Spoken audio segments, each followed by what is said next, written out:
Good afternoon, everybody. This is the Town of Dewey Beach Monthly Town Council and Public Hearing and Meetings. It's being held here at the Dewey Beach Life Saving Station, as well as via Zoom. It is March 20th, 2026, and it's 3 o'clock. With that, I'm going to convene the meeting and ask for you to stand and remove your hats for the Pledge of Allegiance. Pledge allegiance to the flag of the United States of America, and to the republic for which it stands, one nation, under God, indivisible, with liberty and justice for all. Thank you. Roll call, Commissioner Jasinski. I'm here, remote. Commissioner Gibbings. Present. Commissioner Bauer. Present. Commissioner Persinger. Here. And Mayor William Stevens is here, as well as council, town manager, and as our chief of police. First item, can I have a motion to adopt the agenda? Motion. Second. All in favor? Aye. Can I have a motion for the approval of the minutes? Motion. Second. One small change.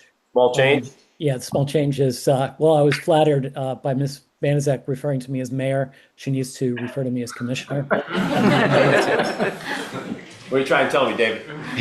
That was intentional, David. And with that minor amendment, all in favor? Aye. Aye. Thank you. Next item for the agenda is for public comment. This is for non-agenda items. So if you have anything that you'd like to bring up to council that has not on the agenda, this is the time to come forth. As with this, for public comment as well, any public comment, I'm going to ask you to state your name, where you live in town. But because of the nature, there's a lot of things on the agenda that we're going to hold to a strict 3 minutes, so be efficient with your time. So is anybody here for public comment for a non-agenda item? Anyone in Zoom? No one is reaching out Okay. in chat. Great, then we'll stick to the agenda. Next item is reports, committee reports. Commissioner Bauer. Marketing committee is moving fast and forward on the Buy a Brick program that's getting renamed to the Walk of Fame. We're coming up at a time we're going to have to put the sidewalk in pretty soon. So we're hoping everybody can leave their mark here. I'm pretty sure that this building is going to outlive at least my lifetime. So this is a one-time shot for everybody. Once the sidewalk's in, we're not taking it back up. So yeah, if you need information on it, it's on the website, and Kate can help you with it. Thank you, sir. Commissioner Jasinski. No updates from infrastructure. Commissioner Gibbings. No updates from Finance Investment Committee. Commissioner Persinger. We're going to talk about the work of the Resiliency and Sustainability Committee later on the agenda today, and we don't have any updates on charter and code, so that's it. Great. Okay. I'll turn it over to town manager. Yeah, thank you, Mr. Mayor. Good afternoon, everyone. I'm glad to see everybody here on the first day of spring. It's great to have all this public comment. Kate, if you could bring up some photos. So four weeks ago, approximately, we had a blizzard here in Delaware. Our two maintenance guys, we have two, Justin and Scott, they did an amazing job clearing the streets around the town and taking care of all the down branches and trees. I'd also like to thank our police department that was out and about during that time to make sure everybody was safe. You could see how deep the snow was on the sidewalks after the plows got done coming through, and then you could see some of the down trees during that time. If you go around town now, most of the limbs are picked up. We're doing another pickup on the 25th of this month. The branches have to be pulled out to the town right away. They can be no longer than 5 feet in length. We will not take any whole trees, stumps, or bamboo. We won't take them. So the 25th, we got more folks coming through town that are going to take your branches away. So please have them out by the 25th. If you look, you'll see the town hall is moving along. If we could go to those folks, they're starting to get all the siding up now. It's starting to look good. We did have to kill the power on Route 1. It's going to be off for probably 3 to 4 weeks while they work on the front of the building. OSHA had come through and said, hey, no work on the front of the building higher than 9 or 10 feet with those live power lines. So they've cut the power lines, they've cut it off right there in front of the town hall. They're rerouting the power down 26 to Route 1 over the Inlet Bridge and then back up to Dewey Beach to do the south end of town. So thank you, DP&L, for all your help on that. Parking spots. I want to thank Marina View for the zones. Well, here's some more pictures of the town hall. Now these new parking spots we just put in on Rodney Street, Marina View gave us those stones. They came off their roof, and they were just going to do away with them, possibly give them to a landscaper. They gave them to us, so I'd like to thank the folks over at Marina View for providing those stones to us. Sunset Park, Denrec. If you see some flags out at Sunset Park over there at Denrec, little pink flags, I was out with them last week. That is marking the wetlands and the high tide mark. We can now officially start redoing Sunset Park. I got a $22,000 grant from Denrec, and that's going to start probably in the next couple of weeks. So thanks, Denrec, for coming out. ADEL will be doing the stormwater project on Dickinson Street. They'll be cleaning the pipes out, redoing the rocks there on the bayside, and putting in a backflow that we can actually do maintenance on by opening a hatch and getting to that. That was approved by the Infrastructure Committee, recommended by the Infrastructure Committee and approved by the commissioners some months ago. We added a third kayak rack down on Van Dyke Street. We had 5 people that were waiting. I talked to the front office. We went ahead, got the material. It's in. So if you're one of those 5 people that have been waiting for a kayak rack, please let the front office know. We have hired our summer maintenance person. That'll be John Kashner. If you remember John was here 2 years ago, did a really good job for us. He's back. He'll be doing all weeding, grass cutting, beach mats, and a project we're going to have on the center island in the downtown part of Dewey on a flower project to try to put some nice flowers in there in the middle. He's going to oversee that. We've got a couple different grants in. We've got a grant in to Representative McBride's office for $2.3 million for a project on Van Dyke Street on the Bayside to mitigate the flooding there. We supported and sponsored Rehoboth Fire Company, Lewis Fire Company, and the Indian River Fire Company on a $3.5 million grant for major projects for those fire companies. And then in Senator Coon's office, we put in for $240,000 for 2 police cars and a security fence. And then with the state, we applied in the Community Reinvestment Fund for $350,000 for the new town hall. Now, of course, all those are pending, and if they do get approved, it could be over a year before we see those grants. But if we don't put in for them, we'll never know. Also working with Representative Claire Hall on the bond bill for $73,000 to get us reimbursed for the 3 streets that we paved during the paving project that actually belong to us. I want to thank Sheena for getting ahead of the audit that's getting ready to come up and start. It seems like we just finished it, but she's done a really good job getting in front of that. And DelDOT is doing a project down in front of Dewey Post. If you haven't seen it, they're going to have it down to 1 lane for about 2 or 3 weeks to put in a storm drain down there. Mayor, pending any questions, that's all I have. I have none. Council, any questions? Dewey Post wants to make it clear that they are still open despite the construction in front. They are, and they will put signs up that try to reroute folks so they can still get to the business, but it's going to be a little hectic down there for about 2 weeks. Thank you, sir. Yep. Chief? Hello, everyone. Happy first day of spring. Today I want to welcome the Nam Knights Motorcycle Club. If you guys want to come up.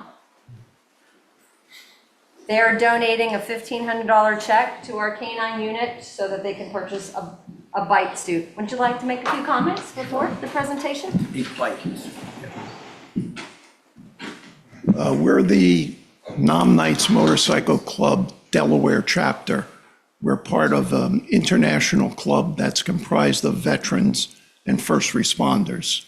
As such, those are 2 groups that we support, as well as the towns that we live and work in. We had received word that your K-9 unit needed some equipment that wasn't budgeted for, and so our membership decided that we would donate the money to purchase that equipment. Thank you, sir. Thank you so much. Thank you.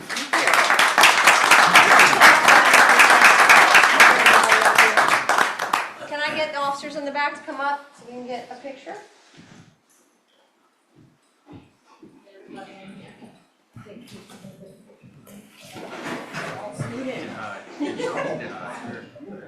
Yeah, I'm the short one. I don't want that. Ready, Ellen? Okay, Matt. There you go, perfect. Oh, yeah, that's good, that's good. That's great. Big smile, man, big smile. I'm gonna get some of my phone too. Yes, please do. Okay. Thank you so much. Appreciate it. Kate's gonna get Okay, will you get a picture? One more picture, guys, one more picture. Nope. No, one more picture. One more picture. Go around, smile. Back, turn around.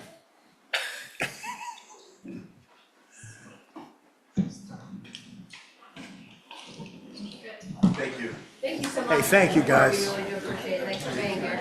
Thank you, guys. Thank you very much. Almost a long time. Appreciate your support. Yeah. Safe driving out there. Thank you so much. Thank you. Mr. Mayor, Mike Simpler, the president of the fire company, wanted to come up and thank us for sponsoring. Is that okay? Mike?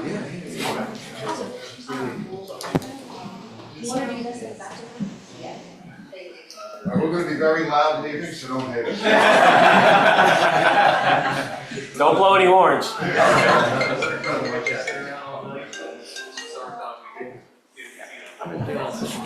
We good? All right, I'm gonna Anything else? continue. Yes. I'm gonna, right after. I'll Okay, bring all my right, mic. all right. Right, continue. Yeah. All right, so to continue, we're continuing with our seasonal onboarding. We found our seasonal for the summer. We start training, believe it or not, on April 11th. Our students will be in training for about 5 weekends in a row, and they'll be ready to go. They'll be sworn in the day before Memorial Day, and they'll be out there Memorial Day weekend. So we're up and running. We just completed our promotional process this morning for our open sergeant's position. And Staff Corporal Vaughn will be promoted to sergeant on April 1st, so we're very happy with that. So I'm going to go over the stats. And actually, last month, I forgot to provide the stats. I had them with me, but we were busy talking about other things. So I'm going to start off with January. January 2026, our calls for service were 238. And in February, there were 182. February of 2025, we had 233. January of 2026, we had 3 arrests.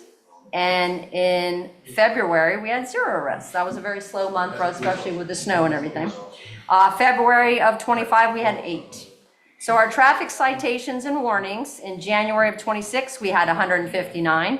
In February, we had 81. And in 2025, in the month of February, we had 107.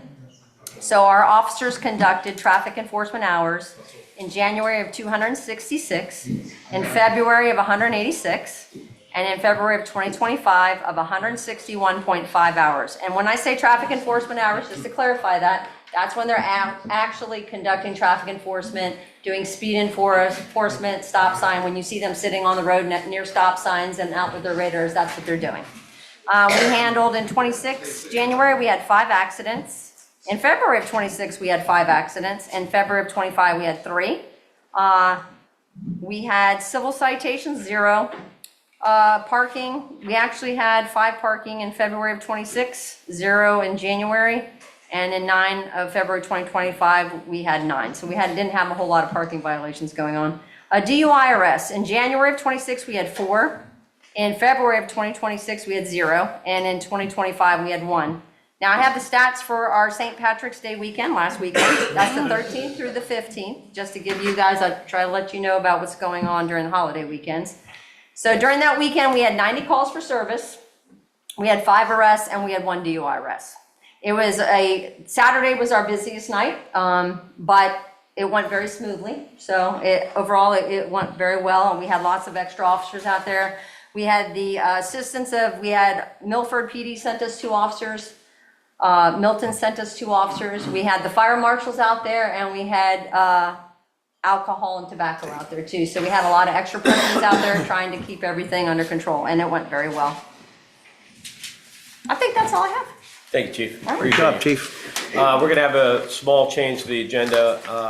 As Bill had mentioned, our town manager, Dewey Beach, had the privilege of supporting the Rehoboth Beach Voluntary Fire Department, and might want to come up and say a few words.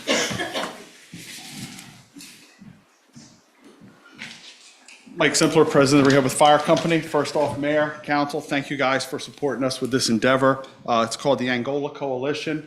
Basically what it is it's the Lewis, Rehoboth, and Indian River Volunteer Fire Companies going after a $3.5 million grant. As Washington works, the Senate agreed to do it for nonprofits and municipalities and federal agencies as well. The House of Representatives decided they weren't going to do it for nonprofits this year across the country, so it would all have to be done through municipalities. While this was happening at the last minute when we got the notification, We were 3 days out, having everything written, completed, ready to submit. We had talked to the city of Rehoboth. They had like 6 or 7 things already for Senator McBride on their list, so we would be way down on their list. So we asked the town of Dewey Beach to support us on their list as a municipality. With that, if there is any fees that are incurred for helping us do it, it is written into the grant, so it won't cost the town any money. And over the years, you guys have been a valuable partner with us as well, especially during the blizzard. I mean, it worked both ways for us during the blizzard, because we had 100 and some fire calls just during that period of during the blizzard. So basically, I'm just here to answer any questions that the commissioners may have about what we're trying to accomplish. Basically, the money's going to stay in town at the main station to start providing for better housing for the volunteers, because really there's no volunteers that live in the town of Dewey Beach that are active firefighters. I'm the closest one, and my kids living in the Forgotten Mile. There's only 3 that live in town, the city limits of Rehoboth, none from North Shores or Henlopen Acres. So everything that comes south to here or into the city limits of Rehoboth or the north side of Rehoboth comes from probably from the outlets north, Angola west. And that's why we have 3 stations. We do have, if anybody goes on, they'll see where we have a $7 million asset protection right now within our group, with $4 million of it being our budget for this year. A lot of that is salaries. We also have 2 new fire pieces coming in. So these grants will all offset the cost of remodeling the stations, bringing the bathrooms up to date. They're like 1950s and 60s from when the building was built. If anybody's been into bathrooms in Rehoboth Firehouse, you'll understand. We'll be bringing them up to ADA. We'll also be remodeling the kitchen and the bunk areas. So when guys come down, we have duty crews that'll get us quicker responses down to the town of Dewey Beach and the city of Rehoboth and the outlying areas in there. So if there's any questions? Just as a comment, we're proud to be part of, helping you out here and being part of this, this grant process, and whatever you guys need, we will always support you. Yep, and we appreciate what you did this past summer when we did our fund drive. You guys put that offering out and matched it. That was very nice. And plus, what the town in general, what the businesses do with the end of the season party helps a lot. And the people from Dewey do turn out during our fund drive. We get a good response out of the Dewey area. So thank you to those folks as well. Appreciate it. All right. All right. Thank you, guys. Thank you. Thank you, Mayor. You got it. Next up, Chamber.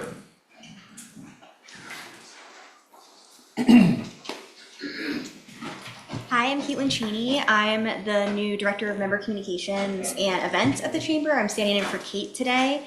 Some pertinent updates for you guys. Our 2026 Visitors Guide is delivered and in distribution, and our 2026 Dining Guide is in production. We are getting ready for the bonfires and movies on the beach for this summer, which we're really excited about. We were excited to contribute towards the cost of constructing new beach supply storage. Yeah, thank you. We've recently hired 3 new staff members at the Chamber, myself being one of them, and then Gina Parator, our office manager, and Nicole Pitty, our social media and product manager. We also recently contracted new legislative representation through Rogerio Wilson Watson, and Verity, that's our representative there, has been doing really great on updating us as a chamber on pertinent legislative matters. Recent ribbon cuttings included Henlopen Hospitality, Ivy Drop Bar and Wellness, Staples in Lewis. That was for their Party City section, not the Staples itself. Mason's Lobster Rolls for the reopening, and Kaja Asian, which is listed on here. Theirs is postponed but coming out because their sign got delayed, so that's in Rehoboth as well. Some upcoming events. We have our next business after hours at Kiwis Cove on April 15th. Our annual board installation and awards luncheon at the Atlantic Sands on April 22nd. Our annual shredding day on May 1st. Spring sidewalk sale is May 1st through the 3rd. And we have another business after hours in May at Summer House on the 13th. So, and then our occupancy numbers you see there at the bottom of the report. Nothing really standing out there. Similar to previous, year to year, and then it just kind of reflects the weather we had this year. So you'll see some of that reflected in there. That's all I have. Great. Thank you so much. Thanks. All right. Next items on the agenda, section 3 is the open public hearing. First one, A, public hearing regarding a draft ordinance to amend Chapter 173 and Chapter 185, Table 2 of the Municipal Code to establish a minimum number of trees required for new construction or redevelopment projects. Commissioner Persinger, would you like to say a few words before we open up for public comment? Yeah, let me give you a little background on this. In September, we referred this issue to Planning and Zoning, asking them to come back to us with a proposal for a minimum number of trees that might be required on properties within the town of Dewey Beach. When we initially referred this question to them, we talked just about new construction. P&Z did some of their own research. They looked at what other municipalities are doing, and I think they believe that they came back to us in any case with a proposal that actually applied to all properties, both properties, just existing properties, as well as those that are involved in new construction or renovation. We talked about this, I believe it was last month, and decided that if a property does not already meet the existing minimum, they're not doing any sort of new construction or renovation, it might be burdensome, perhaps unnecessary to ask them to meet the requirements. So we decided to focus just on new construction or additions to existing properties. We also thought that it would be a problem for businesses, commercial properties to meet that kind of standard. It could also be a problem for condominium properties to meet that sort of standard. So the decision was to restrict this just to residential properties, single-family detached dwellings. And those are permitted in just 3 of the zoning areas, the NR district, basically the north end of town, the resort residential district, and the RB3 district, where much of it is commercial, but single-family detached homes are allowed there as well. The way this would work is we use a 5,000 square foot typical property as an example, you would require 1 tree in the NR district, you would require 1 tree for every 1,666 square feet. So for a 5,000 square foot property in the NR district, it would require 3 trees. In the RR district, you need 1 tree for every 2,000 square feet. And in the RB3 district, you need 1 tree for every 2,500 square feet.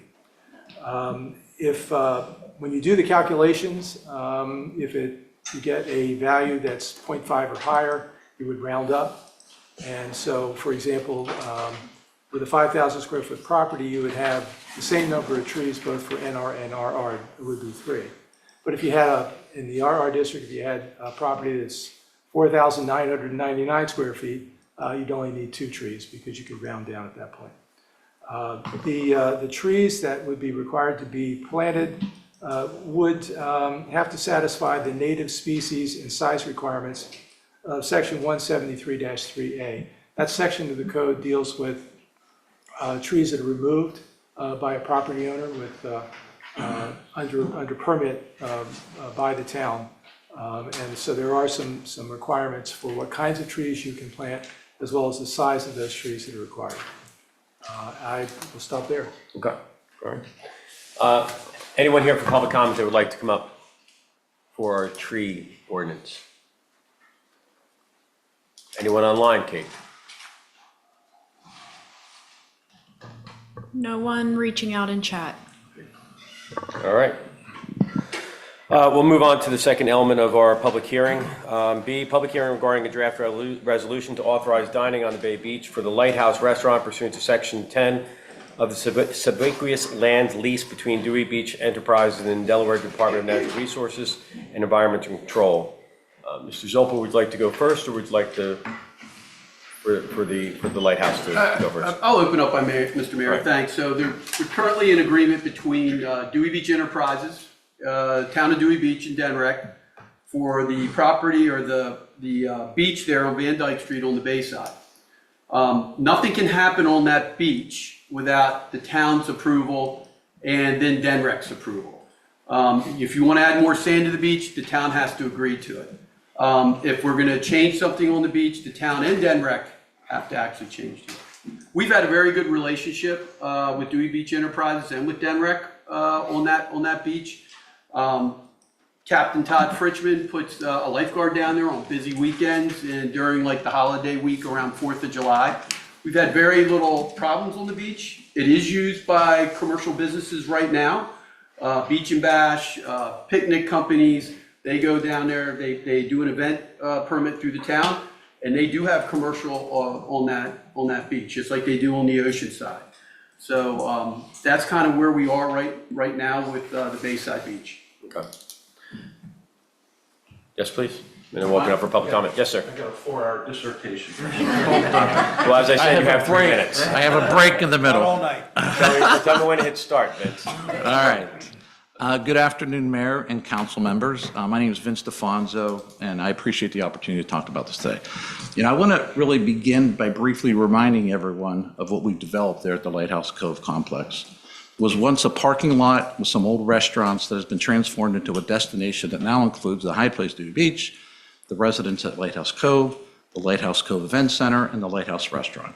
Together, these have created an upscale year-round destination that attracts families, professionals, weddings, associations that all contribute meaningfully to the town of Dewey Beach.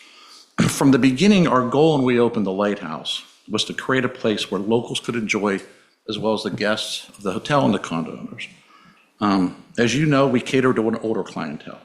Our focus is of being a restaurant that serves good food. We don't want to be a nightclub. We don't want to be a high-volume bar. We close every night by 11 p.m. And if we have live entertainment, it's usually done by 9:30 at night. And we've worked very hard to maintain a very respectful, low-impact atmosphere so that the Lighthouse doesn't negatively affect the town, the hotel, or condominiums. After we opened, we consistently got a lot of feedback on 2 things. Number 1, can you do taco toss? Number 2, could you bring back dining on the beach like you guys used to have at Que Pasa? So after a couple years, Kenny pushed me to do taco toss. So we do it on a limited basis. We do it on holiday weekends. And, after thought, we would like to propose a similar concept with a very approachable and low-key approach for dining. At the end of last season, I met with town manager to discuss this idea, and we specified an area that is currently not being used by the general public. Our intent is not to take away any public space, but to activate an underused area in a way that would enhance the overall beach experience. We're really looking to do something very small. We want to put 10 tables, 44 seats, no live music, sit-down dining only, no standing or bar service, limited time frame from May to October, obviously very weather dependent. This is a very scaled-back version of what we used to have at Que Pasa, and everyone loved, and don't tell me, can you do it again? And then that is the reason why we're doing it. This would be a controlled area that no one walking around with drinks or taking it to the beach. We'd have people there watching it secured like we used to do at Que Pasa years back. This is designed to be quiet, controlled, family-friendly, and amenity where parents can sit, watch their kids, which we often have at the Lighthouse. They want to eat there and their kids run around at the beach. And before submitting this proposal, we proactively engaged conversations with several condominium owners. Their feedback was overwhelmingly supportive. In fact, 2 of the 3 bayfront owners who directly overlooked this area submitted letters to the town, the mayor and the town manager, and also the condominium association submitted a letter supporting this idea.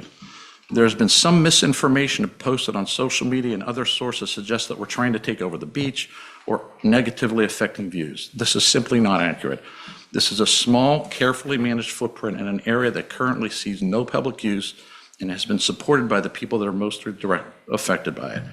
I would also emphasize that this design aligns with Dewey Beach's identity as a place that often is unique, high quality, and wants to bring visitation back.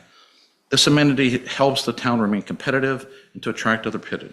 We are committed to being good partners with the town, as we always have, and if any issues ever come up, we obviously would like to address it.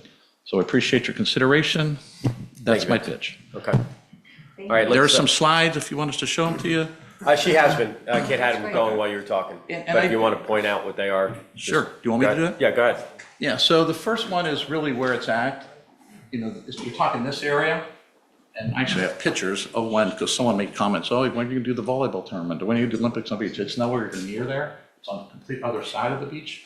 No one is ever there. Yeah. Kate, I think we have those pictures. But The next slide. Yeah, go to the next slide. This is what we're doing, our plan to do. We'd like to do, add 10 tables. We'd have to add that set of steps. Then the next slide kind of shows you the seating arrangement. And the next slide is just a copy of the letter from the homeowner association. And Vince, just as you're going through this process, obviously, if Dewey Beach does approve this, the next step would be to, you also need approval through DENREC and through ABC, correct? That's Correct. Yes. Yeah, this is the first step. That's the first step, okay. Anyone here for public comment in regards to, come on up. As I said, name, address, and please, as close to 3 minutes as possible. Sure, absolutely. I'll be brief. I do this when you get close. Okay, sounds like a plan. I'll be quick, I promise. My name's Kevin Stack. My wife and I own Unit 410 in the residences in Lighthouse Cove, so we're directly impacted by this. We're in full support of this. My daughters grew up in Cape Pasa. As we were one of the first condo owners there. I think we were third or fourth purchaser back in 2014, so we've seen the development of the Lighthouse Cove over the years, phase 1, phase 2, phase 3, the beautiful boardwalk, the Lighthouse Restaurant. And I think this is a natural expansion to go out there and access the beach and use that property. I think any of us that have been in restaurants here in Dewey Beach know how challenging it is to get tables on a Friday or Saturday night in the summer. This offers an opportunity to get some more seating. I think we should all be, in support of that. Also, we've obviously witnessed the expansion of Nalu, and we currently see what the Starboard's doing outside to expand seating and accommodate more people here in the summer to enjoy the great restaurants we have in town. So just want to offer our full support for Vince and TKO and Dewey Beach Enterprises for this project. Thank you, appreciate it. Great, thank you so much. Anyone else? Kate, anyone online for? No part one of like public- Who was that? Marcia? Marcia, yeah, Yep, Marcia go ahead. Schick. I think it's a wonderful addition to Dewey. It's really nice to see it come back, and I think everybody misses the dining outside on the beach at Cape Pasa. So I hope that town will support this. Thank you, Marcia. Katie, did you want to make comment? Yes, thank you. I did send a letter in. I've since gotten more information. To be honest, I'm still on the fence about this. I'd like some more information, but my immediate question is, what is the cost of the lease? So what is the financial benefit to the town to provide this space?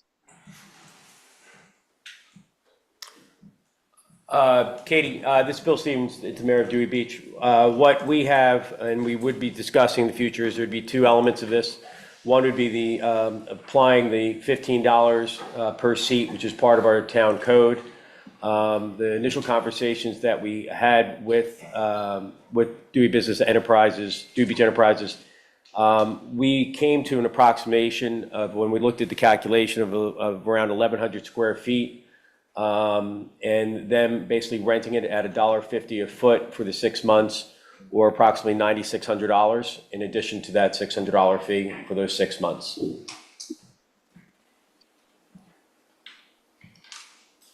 But that's all up for conversation. That's just what the initial conversation was. Okay, understood. Thank you. You're welcome.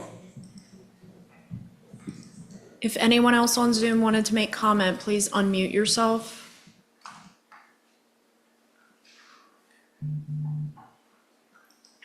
Seeing none. Okay, Kelly Ranieri is stuck. She should be here within the next 5 minutes, but she sent some pictures over. I can talk to them if we have another couple minutes. Many of the emails talked about giving up the whole beach. And I know we're looking at exactly where it's at, but to put it in perspective. Okay, so that looks like Restaurant looks like, Olympics. Okay, so when you look at Restaurant Olympics, do you see anything to the left side of it? There's nothing over there. That's where those tables would go. So when you look at this picture here, you wouldn't even see, if you're looking at it from this angle, you wouldn't even see where the tables were going to be.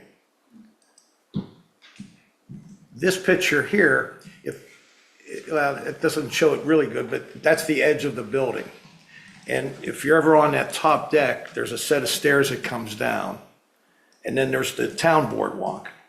So you wouldn't be able to come all the way down, and there's a new set of steps, not these steps, but it would be to the far left, that little corner over there by the building. So. Well, just hold on, go back to that one. I think that's what really, it's that back corner all the way by where the lighthouse is. May So it's I? forward. Yeah, please.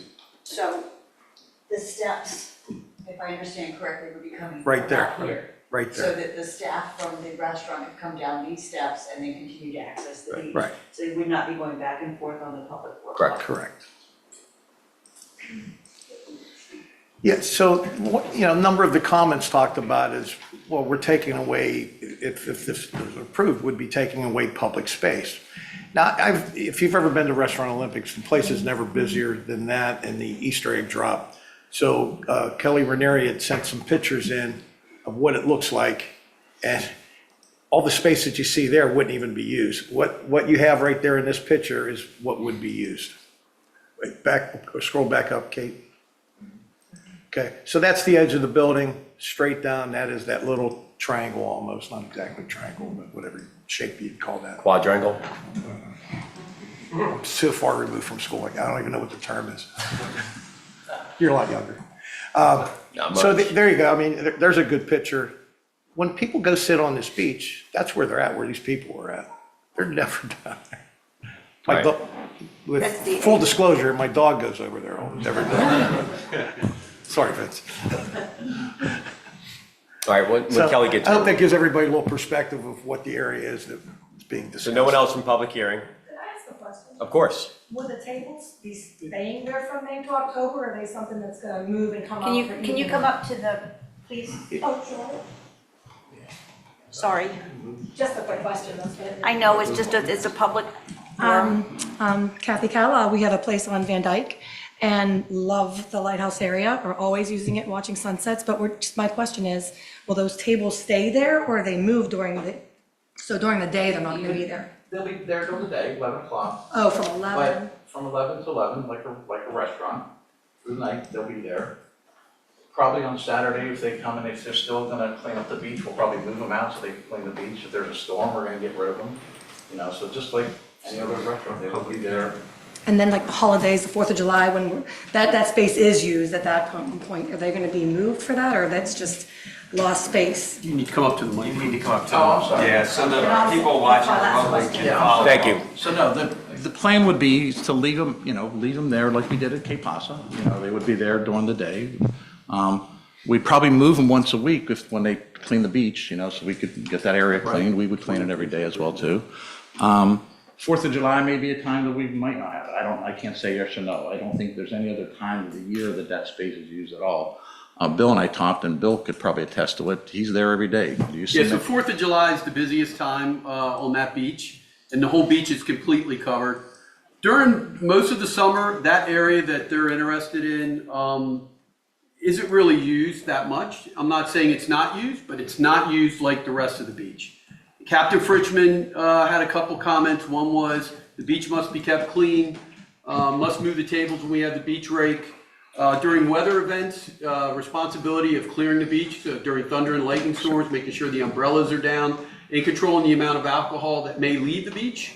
Those are his concerns, but overall, he said he didn't see a problem. Yeah, with the storms, we have to do that with the whole complex. Yeah. You got all those tables on the decks, we got tables, chairs up on the pool decks. That was Captain we have Fritchman's concern. and we have 24-hour people there. It's not like it's a restaurant, it's a complex that we have security. Any other questions from the public? All right. With that, we're going to close the public hearing and move on to the agenda items. I'll ask that again, the public comment be taken for each of the agenda items at the time that they come up. And just, again, a reminder of the name, address, and 3 minutes. So with that, we'll move into item A, discussion and possible action on draft ordinance to amend Chapter 173 and Chapter 185, Table 2 of the Municipal Code to establish a minimum number of trees required for new construction or redevelopment projects. Mr. Persinger already gave a little overview. I don't know if you have anything additional to say. Nothing to add, no. Okay. Anyone change their mind about public comment on this before we move in? All right. Then I'll open it up for council. And I'll start. So when I looked at this, and I'll just throw in a few comments, this started, I think, when a conversation that Gary and I had when the Siesta came down. And we had this big hotel that was, a few blocks away, and 3 nice properties go in, but there's no trees. And there's nothing there. And why not, when there's new construction, require some trees to be put in just to increase our canopy and increase our green space? So it's kind of how this was born. Commissioner Persinger and I, as they built this and we sent this down to the committee and bring it back up, I'm obviously in favor for this. The only thing that I was curious about is why not make it a standard for out the town? So it's not just, so NR, RR, and RB3 don't have three, but just one standard for all, and make it divisible by 2,500. So if you have a 5,000 square foot lot and you're building a house, we're gonna ask you to put 2 indigenous trees on that. Now, I did meet recently with the mayor of Lewis, who told me that they're giving away 250 trees for the 250-year celebration of the United States. And I asked her how she pulled that off. She goes, well, it's pretty simple. You get free trees from the Delaware Department of Agricultural Forestry Service. So anybody needs trees, you can get them from the Forest Service. So I'll open up to council for any questions, comments. Well, the only comment I would have in terms of having the same ratio, I guess, for each of the zoning districts, I think that the reason there's a difference here is there was a recognition that the NR district already has the most trees in town, and so there's some, impetus here to try to preserve that. We can certainly go to 2,500, we could go to 2,000, it's just a matter of where we settle. I think certainly having a minimum number of trees is better than not having a minimum at all. So whatever we collectively decide on, I think is going to be fine. I think this, with the back and forth, has been worth the time and effort. I appreciate what you and the committee put in. This takes care of a lot of the questions and concerns that I had early on. I like the simplified version of it, that, from a It's just zoning suggestions. district. Yeah, I tend to like that better. Why treat one district much different than the other? And I think that's a middle ground. I think it's just simpler for everybody. Yeah. My take on this is I like how NR has done a little bit different. And the reason is there's just a thicker tree canopy in neighborhood residential. It's only 3 trees, which is really not very significant.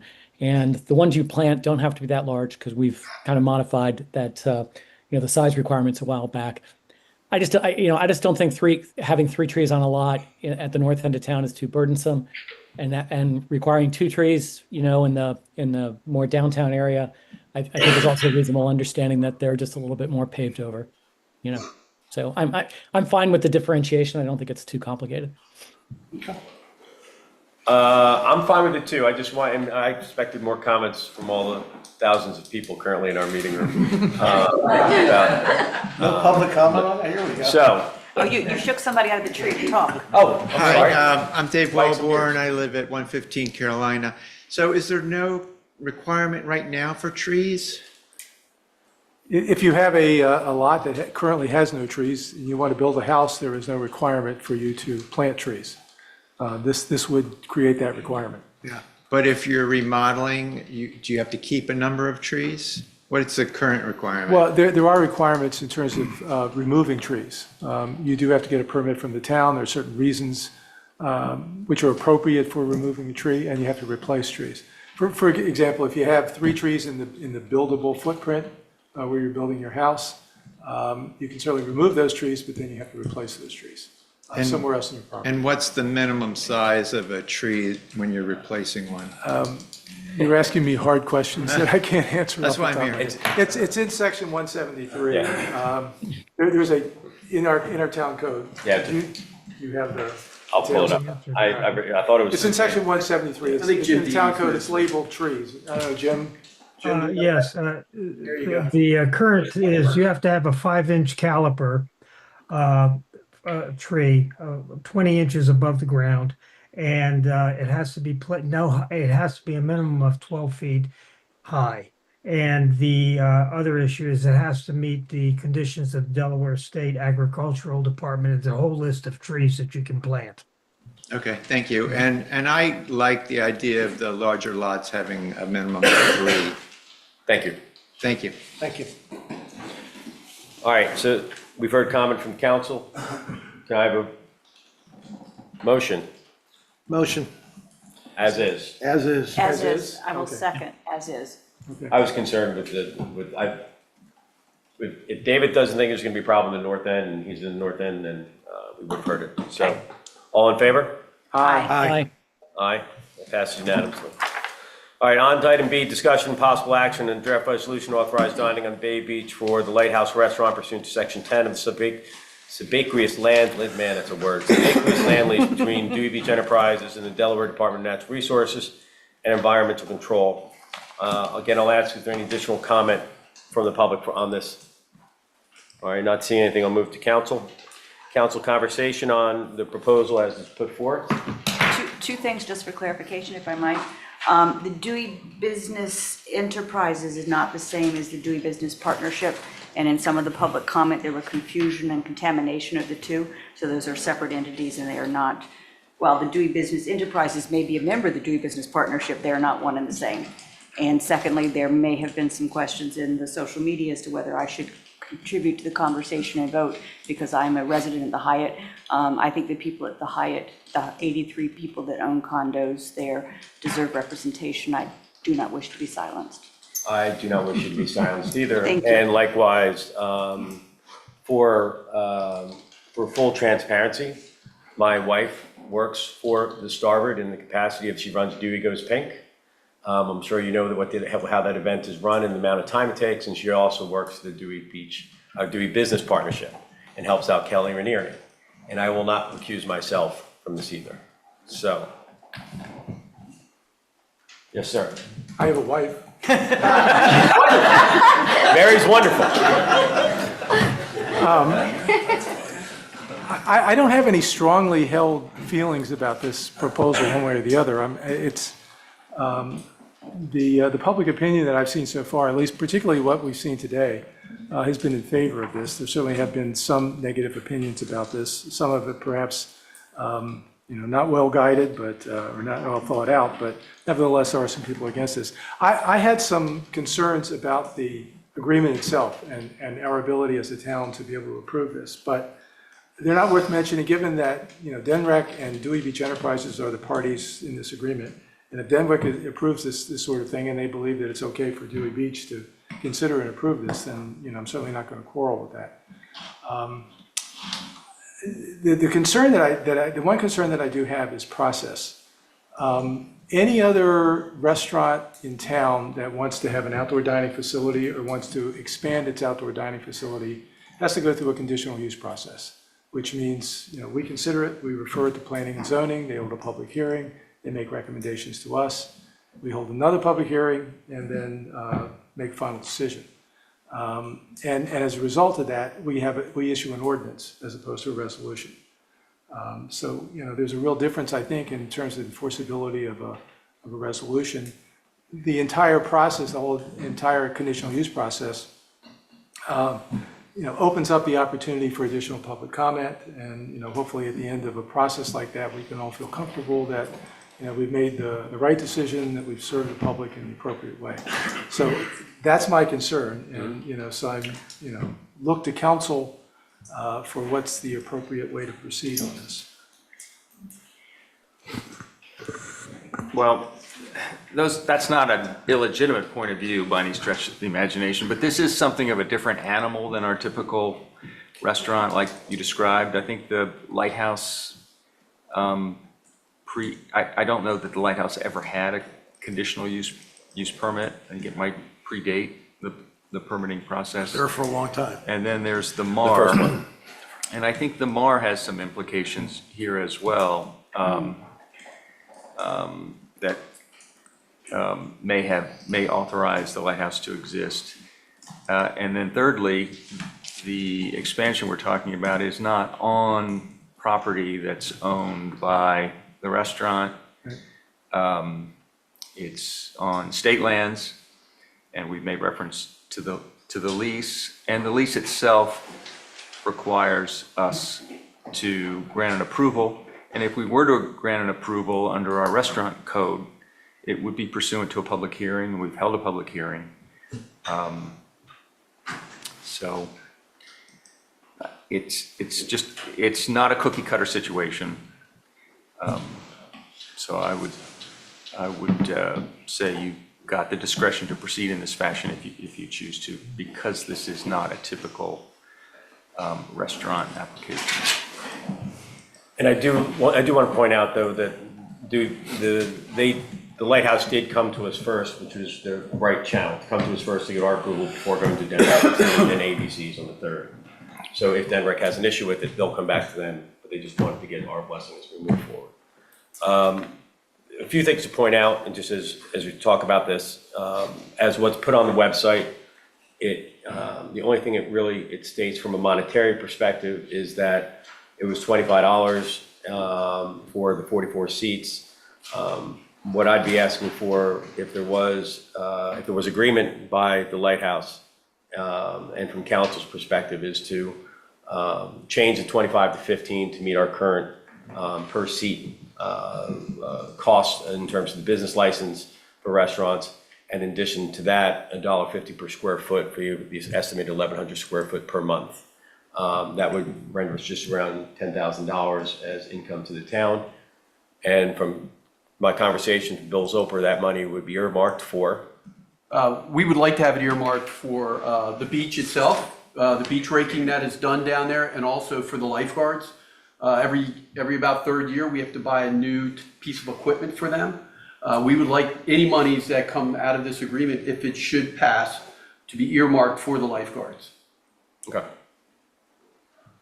I only had one additional question I'll put out for council, and I'll be quiet. I had too much coffee this morning. To the Lighthouse, when I saw the drawings, the only thing that concerned me was having stairs splitting the space. Do you give any consideration of putting all of the tables on one side? For example, moving the stairs a little bit further, and then so that people, because you're gonna have people that aren't on the restaurant coming down, going in between people that are eating. And you know your business better than I do. It's just something that when I saw it, just. We had our architect, I'm sorry. We had that kind of done to scale and looking at the high tides that were coming up and trying to spread it so we had the ability on a bad day. We could sure, hey, I'd love it all be over here to the left, you can be further away, towards the lighthouse. But on tides that are extremely high, sometimes they can get that high, and that was a reason to spread them out. No, would you be opposed to taking the two tables on the right-hand side and moving the staircase over and then putting the tables inside, so all the tables were contained within? Care where you put your stairs. Well, that was also. I know I'm nitpicking. We were I'm just asking trying, a question. because that's where, when our initial conversations with the ABCC, they prefer us to go straight. The less So on it's the from the bay top wall with stairs down, alcohol. straight? That's the purpose of why those steps are there, is they would prefer us to just have a straight access to limit the time. That makes sense. All right, That now I that was the understand. purpose of where the All right. staircase is. I have a question. Would that be roped off then? from- Yeah, we would have to, like- we would want to have some type of barrier that prevent. I'm the other Vince Robinson. The OABCC requires it to be roped off, so although it's not shown there, there has to be. A rope around the area. Yeah, And we demarcation. always had a bouncer that Yeah, was there. like You Cape can't House, drink, we would you have to can't have take the someone alcohol off the monitoring steps. there. Yeah, you're gonna have a security person there watching them, so no one's taking drink to the beach. It's the whole same process. Right. I always thought that was clumsy, but I understand how that has to work that way, so.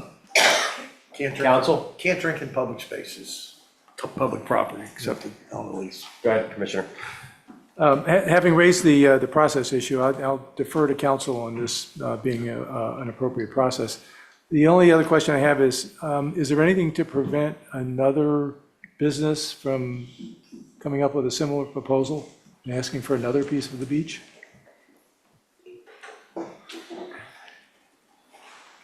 I mean, this entity has a lease of the beach, which I think puts it in a different, puts it on different footing than an independent person would be. But there are people who temporarily ask for permits. No, I understand. But I mean, it's described as temporary, but it's basically 6 months of the year when 99% of the demand for beach space occurs. So that's we don't really have a definition of temporary that fits this situation. Clearly, the word temporary would mean, in one sense, that they can't build anything on the beach that would be a permanent improvement. And in the absence of something that defines temporary as being no greater than 72 hours, I mean, I think that this probably meets the definition that it's temporary in that it's not permanent. But go got another Vince here who would like to weigh in. Just to add to that, again, Vince Robertson with Parkastic York and Swayze. Right, so the lease is with Dewey Beach Enterprises, so, they hold the lease, and that paragraph 10 talks about Dewey Beach Enterprises having the right to do temporary beach seating, like this is why we've had this conversation. The other aspect of it is that really no other restaurant could do that because there's no other restaurant that's contiguous to that space, and to be able to serve alcohol, you can't do that expansion unless you already have the restaurant existing in the first place. So, as Mr. Zolper said, certainly there's commercial activities that can happen on that beach, but this kind of thing is really limited to the lighthouse for those reasons. Yeah, how would someone get food over there? Like, here's an order, I gotta run down the street to get it. Right. Thank you, Vince. A little rough. Council? And since the Hyatt is already working with the beach area for weddings, there's not going to be any impact on any of that, because you wouldn't want to do that to yourself. Is there any public comment? No, I asked for public comment 3 times. Kate's got her hand up. Oh, now we have public comment. Well, I had something to say, but okay. But no, You're on, Dave. Go ahead. Yeah, Commissioner, I you had go. some questions for Mr. DeFonso on the use of the space. So Please if he go could ahead. if he could step back up, please. So the first thing I wanted to understand is, are you planning to use the space during the months that it's rented? Are you planning to have it open the same hours, subject to weather, of course, that the Lighthouse Restaurant is open? We are. So Yeah, you are. I have no problem closing at 10 o'clock. To be honest with you, we close the lighthouse at 10 o'clock in the summer. So when it's closed at 10, we close at 10. Yeah, but yes, we want to open at 11. Okay. And then the second question I had is, are you considering potentially letting the restaurant be used for private events? Like if someone's having a wedding and they want to have a rehearsal dinner on Friday, are you considering letting We would. them book the restaurant at the beach out for a rehearsal dinner? Sure. Okay. And then let's see here. Are you going to be needing to do like any power or water or electricity type utilities at the beach? No, the only thing we would need is, I have an outlet already there on the Baywalk. I just need to have a cash register, a system that they could charge iPads on. But that's it. These are tables with an umbrella. Okay, so it's going to be, We're not going to add power. yeah, but you'll probably have some type of like server cart that's got electricity in it and whatnot. I'm just wondering like what utilities you're planning. Probably not. Probably not. I Okay. mean, we had Cape Pasa. I had a table with a bucket, and I mean, we have all the waitress station stuff that's up at the lighthouse from a health department perspective. Okay. I think that was the main thing. So, okay. Thank you, Mr. DeFonso. Thank you. Thank you, sir. Kate? Marcia, you can go ahead. Okay, thank you. I just wanted to make reference to the MAR since I was there when we worked all through the MAR. I think the MAR does had a requirement that the lighthouse stayed where it was to be part of this whole project. And so I don't really know that that would be an issue. I also would just ask that we look closely at the articulation of the MAR, because I seem to remember it had some restriction on the use of the beach for restaurant or dining activities. And I say that not because I'm opposed, because I am in favor, but I think we need to do it right. And if there is any restrictions in the MAR, we probably need to get those amended or addressed, but let's just make sure there are no restrictions in the MAR. That was it. Thank you, Marcia. All right. Is that it, Kate? No. David, go ahead.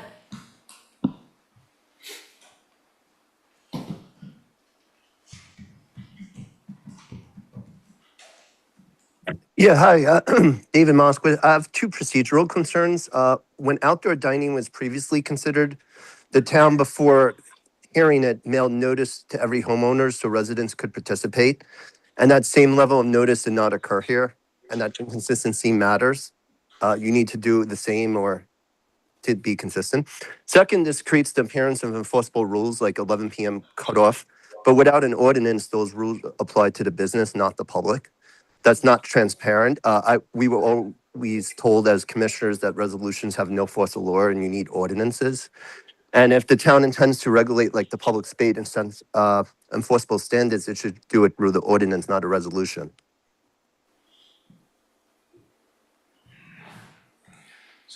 So what's before you is a resolution to grant a permit. So I think it's the permit that is issued by the administration that is being authorized by the resolution. So I don't see that as an inappropriate way to manage the issuance of a permit. I think that is appropriate. Okay. Anyone else, Kate? Okay. As you stated, this is the one-step process in the multi-step to having the lighthouse have outdoor dining on the beach adjacent where they've shown. We've talked about the changing on the overall fee structure within the resolution, and that as far as we know, it is consistent with what we can do as part of the Sebaco's land lease, as with DENREC. So I'd ask for a motion. Wait, I'd still want to discuss some more. Okay. I had some questions for Mr. DeFonso. Sure. So I do have concerns about this, and it's from and this isn't a question for you, Mr. DeFonso. This, I appreciate it. It was just, I wanted to ask you the questions before.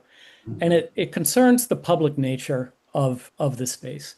The whole lighthouse complex is a wonderful upgrade to our community, and I certainly would never take anything away from that. But as Ms. Scheck had mentioned, the MAR went in when this was going in, and a big part of it was that we were going to have public amenities. One of those amenities is the beach. And there's been some erosion in the public amenities over the years in terms of what's here. And specifically with the beach, people are writing in, and this is being positioned as, the new Cape Pasa. I will point out that Cape Pasa was on private property, to my knowledge. It was not on public property. But it's, people are trying to get that feeling and that vibe back. But the difference with the Cape Pasa is Cape Pasa wasn't rented out as an event space. And, the Hyatt took out the retail that was supposed to be there and made it an event space. So if the public previously would have been able to use retail, now they just have an event space that basically is for events. They make more money that way. I don't fault them for wanting to do it, but it's not the public retail space that it was supposed to be. My concern is the Hyatt's summer schedule is jam-packed with weddings and other events. And being able to arrange dinners for their events, whether it's a wedding or otherwise, is a really, really, really nice thing to be able to do. I can't imagine any wedding party that would not love the opportunity to, if they're small enough or they could do it, they could fit, they could have, a nice event there. But what happens then is it's not really Cape Pasa. It becomes basically an extension of the event space to serve nice meals on the beachfront. And it's, for their guests and whatnot. And it's less public because people don't have equal access to it. The other thing that happens when you're having an event is, let's say that, someone's having a small wedding, and that typically is a very limited time that they have it on the beach, and then they're done. But instead they have kind of their sit-down dinner reception, on that nice private beach. Well, all other people who are at that beach are really going to want to give those people a lot of berth. People are really polite. They don't want to interrupt someone's private event. So they're going to really try to stay kind of to the other end of the beach. So, it'd be really nice for that wedding party or that whatever it is to have their event, but it's going to feel very exclusive and very private. There's been, other erosions on the things. The 80 parking spaces that were supposed to be in, those are typically held back for hotel guests only on the weekends. So it just is parking full. The public doesn't get a chance to use those. So I'm seeing a lot of erosion of this. And I'm seeing a lot of public members are saying good. And we got a number of people feeding back via email at least that said, hey, I am concerned about this. And I think people like this business, and whatnot, but they're thinking that this is very much a public thing. So if I'm going to support this, then I would need Mr. DeFonso to agree that this is an extension of the restaurant and it's not allowed to be booked for private events during this period. It's meant for the public. And if he's willing to go along with it that way, then I'm willing to support it as a business-like public amenity. I thought you wanted private events. I make more money when it's public. I turn tables. Private, so of course. Yeah, but if you don't want private events on there, it's fine with me. And I would like to address a few things he said. Sure. You live there. You guys are there all the time. How many weddings are on that beach? Some are a healthy amount, but No, not on the beach, on our deck. They're on our deck. There's none. Okay, the people don't do their ceremonies on the beach. We don't do weddings on the beach. We market it, but when a person comes there and they say they want to do it, they end up doing it on the deck. Last year, I would bet we did less than 3 ceremonies on the beach itself. We use the deck. It might be a little bit more than 3. It's not So- heavily used. We don't use that beach for those. So the events. weddings that are on the beach are confined to a very small area that we've agreed on. There's a sign put up before the weddings to let the public know that, hey, there's gonna be a wedding on the beach starting at 3 o'clock in this area. So people that are there are warned that, hey, there's gonna be a wedding and it's gonna be in this area. I think there might have been more than 3. I'm not down there every weekend, but, Let me ask you a question, Bill. When we have ceremonies and when we do events at the beach, does it enhance the environment and the public, or do you think it deters from it? I think it's pretty much neutral. There's enough room on that beach for the public, and there's enough room on the beach for these weddings, and the weddings are limited to a time. It's like 45 minutes, and it's marked, so the public knows that it's happening. And when the ceremony's over, you guys clean the beach up, and it's back open to the public. My experience is I think people like when we do those type of things there. It enhances the vibe. So I use the Bay Beach regularly, and I do notice when the weddings are set up, I think there's more than 3, there is not a ton. Sometimes I find myself distracted by my reading, I look over my shoulder and there's this formal thing going on and I'm sitting there in my swimsuit. It's okay, I hope they edit me out of the pictures. To just be for everybody's best memories. The Lighthouse doesn't have a reservation system right now for tables. So perhaps if the Bay, if the dining on the beach went the same way, like you can't reserve the Lighthouse for your after conference thing. You can just find a bar seat. And the beach, perhaps we just do it the same way, and that would take care, I think, of some of Commissioner Jasinski's concerns.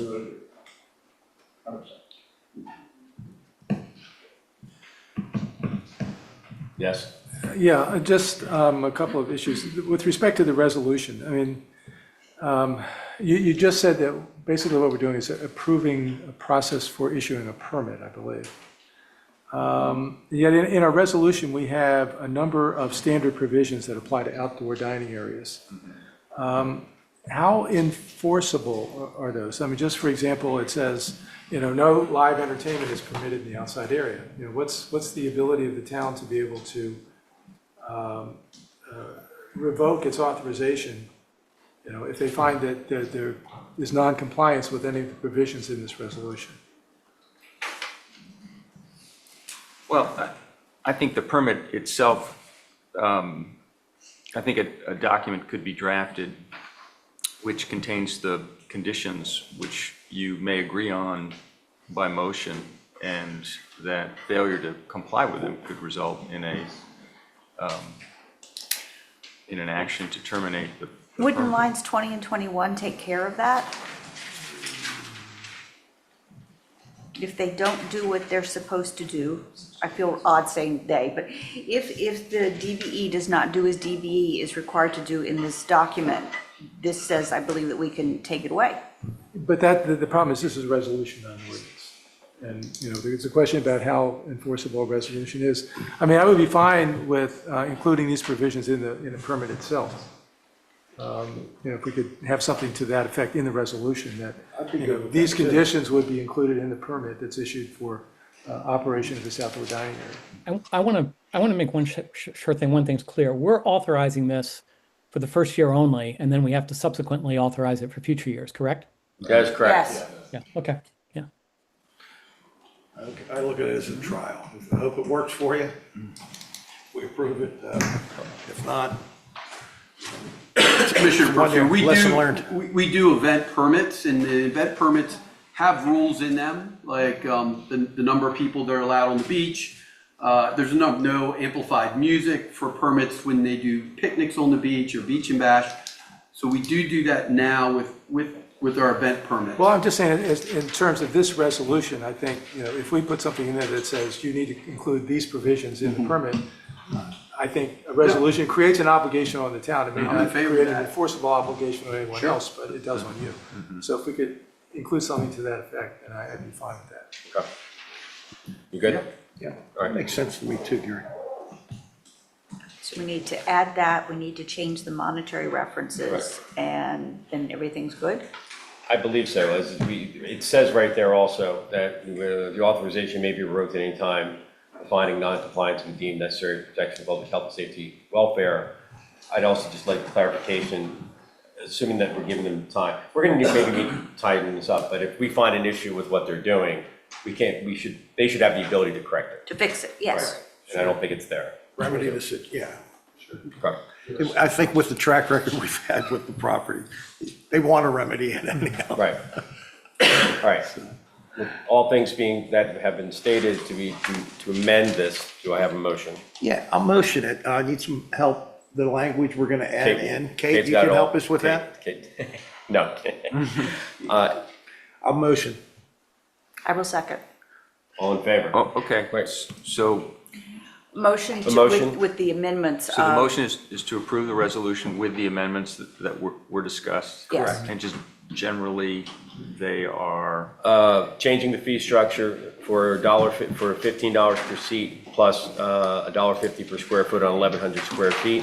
Changing I to giving them time to correct whatever non-compliance issue that they may have prior to revoking.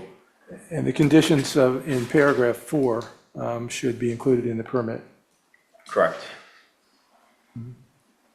I have a comment if you wouldn't mind. And the, Did you want you to also need include to the mention hours? the public use. The public use. I'm sorry, hold on, Jim. David, what did you just say? Public use, that it's The not public, a it can't be private event, it's not private events, it's fully open. Got to be for public use, okay. Do we need the hours in there? Mr. Dedes? Yeah, that's what I was suggesting. Mr. Bauer's correct, but I think we should include hours. Yeah, and I guess that's already in here, correct? Should 11 have to cleared 11. operations by 11 PM. yeah, it is in here. And D. regarding the .4. regarding the opportunity to remedy a citation, if you will, I mean, I think it's implied by the language that's presently at line 63 that their authorization may be revoked, which means it's May. not that it shall be revoked, Okay. in which case I think there's an opportunity to work out some kind of a, We know what the intent, and we'll make sure the intent follows the conversation. Anything else, council? All in favor? Aye. Aye. Aye. All right, Thank you. thank you. Appreciate it. Item C, review and discuss February financials. Ms. Hall? Good afternoon, Commissioners. We're rapidly approaching the end of the fiscal year, and the town is financially sound. Received the notification of the funds for the February property transfers, and those funds put us at roughly $1.1 million in transfer tax this year. Wow. With the March transfers pending. I won't know those until probably the second week of February. What did you say February was 150? February was, I'd have, Because we're right at 938 now, so you're Yeah, saying so we're it's close to about 1.1 million? 150, It's amazing. All You're right. getting that many new neighbors, huh? everybody wants to live in Dewey. I don't blame them. This continued financial windfalls enabled the town to provide the services that we provide and limit the amount of funds that we're gonna have to borrow for this town hall, which is quite adventurous. We've already had our first meeting with the auditors, setting up timelines. Some of the information, such as bank recs and meeting minutes and the organizational chart, is already gathered up and ready to go to them. The conversion to Edmunds is rapidly finalizing, as in the chart of accounts is ready to head over to them. They've, in middle of April, I'm starting my training, so that in May, it'll go live. And I'm really looking forward to that because Commissioner Persinger and the rest of the commissioners are gonna be able to look at the numbers anytime they want and know what exactly is going on at any time. God, I get singled out. You singled yourself out there, pal. Jim, anything else, Jim? And then I'm hoping at the April meeting, since we'll have some general ideas, the commissioners will come up with at least a kind of an outline as to what they'd like to do, allocate any excess. Correct. So that I can get that to the auditors. Prior to getting to the order. Correct. Right. Okay, all right. Just for the record, I mean, for the fiscal year ending March 31st, through the end of February, we're $730,000 to the better of what we had budgeted. And what Ms. Hall's talking about is allocating that being what that normally would be part of the unassigned funds, but it's potentially assigning it to certain funds like capital improvements or capital improvement town hall, police, et cetera. So we will work on that for the month of April. But that's, thank you. Thank you, Gina. Yeah, let's not send it over to Dan Kenny and the auditors too early until we've all had a chance to wrestle. Yeah, I would just say it's important also for us, we talked about this before, but assigning money for the development of a comprehensive plan, which has to begin, and we talked about $45,000 for doing that. Do you want to keep that out of curiosity in the unassigned, as an addition to the unassigned on the No, 50%, or is this separate? I was hoping we could make that a separate account, Right. Separate assigned account for the purpose of the comp plan. Some of that would need, some of that surplus money would be needed to fund the year-end rainy day requirements. But, there's a lot of money there presumably for capital expenditures and certainly hopefully for contributing to town hall and reducing that level of debt. So from that perspective, it's been a good year. Yeah, it's been a really good year. Yeah. All right. Any comment? Any comment from council? All right, we'll move on. Thank you, Sheena. Thank you, Sheena. Item D, discussion and possible action on draft resolution to approve the fiscal year 2027 capital budget. On the website, if you look at the document that had been provided, Sheena, if you want to go through the overview of what the town is looking for from a CapEx, and capital improvement standpoint. Yes, the police department is asking for one vehicle and with total outfitting, it's gonna be roughly $94,000. The cost of everything has gone up, as we all know. There's also, with this blizzard, our maintenance team was a little short on equipment and they have requested some additions to their equipment, such as a hydraulic pivoting snow blade. That's for the front of the skid steer. Right now, the skid steer only can push snow forward. That pivoting, especially with the heavy snow, if we'd had it pivoting, it could have pushed it to the side. It will really help if we ever have another storm with 15 inches of heavy snow. We're also, right now, we've got, 6 more months possibly till town hall is finished. And we're just preparing, we're looking at emergency repairs to the current building if something were to go off in the meantime, before we're in the new building. We have 3 buildings. This one, West Rehoboth, and the current town hall we're in. We are going to be we're going to be in that current town hall we're in probably until September. So if we have anything that goes wrong in any of those 3 buildings, we're going to need some funds to repair them. So between the two, the vehicles and the buildings, it's roughly $121,000, $121,300. The plans for the streets and infrastructure projects have already been, the money set aside in the streets and infrastructure account, but we've listed out what they are and what we're planning, but that is not funds that we're asking the town commissioners for. It's just the $121,300. Council, any questions of the town and Ms. Hall? Dave. Commissioner Jasinski. Yeah, it's really for the chief.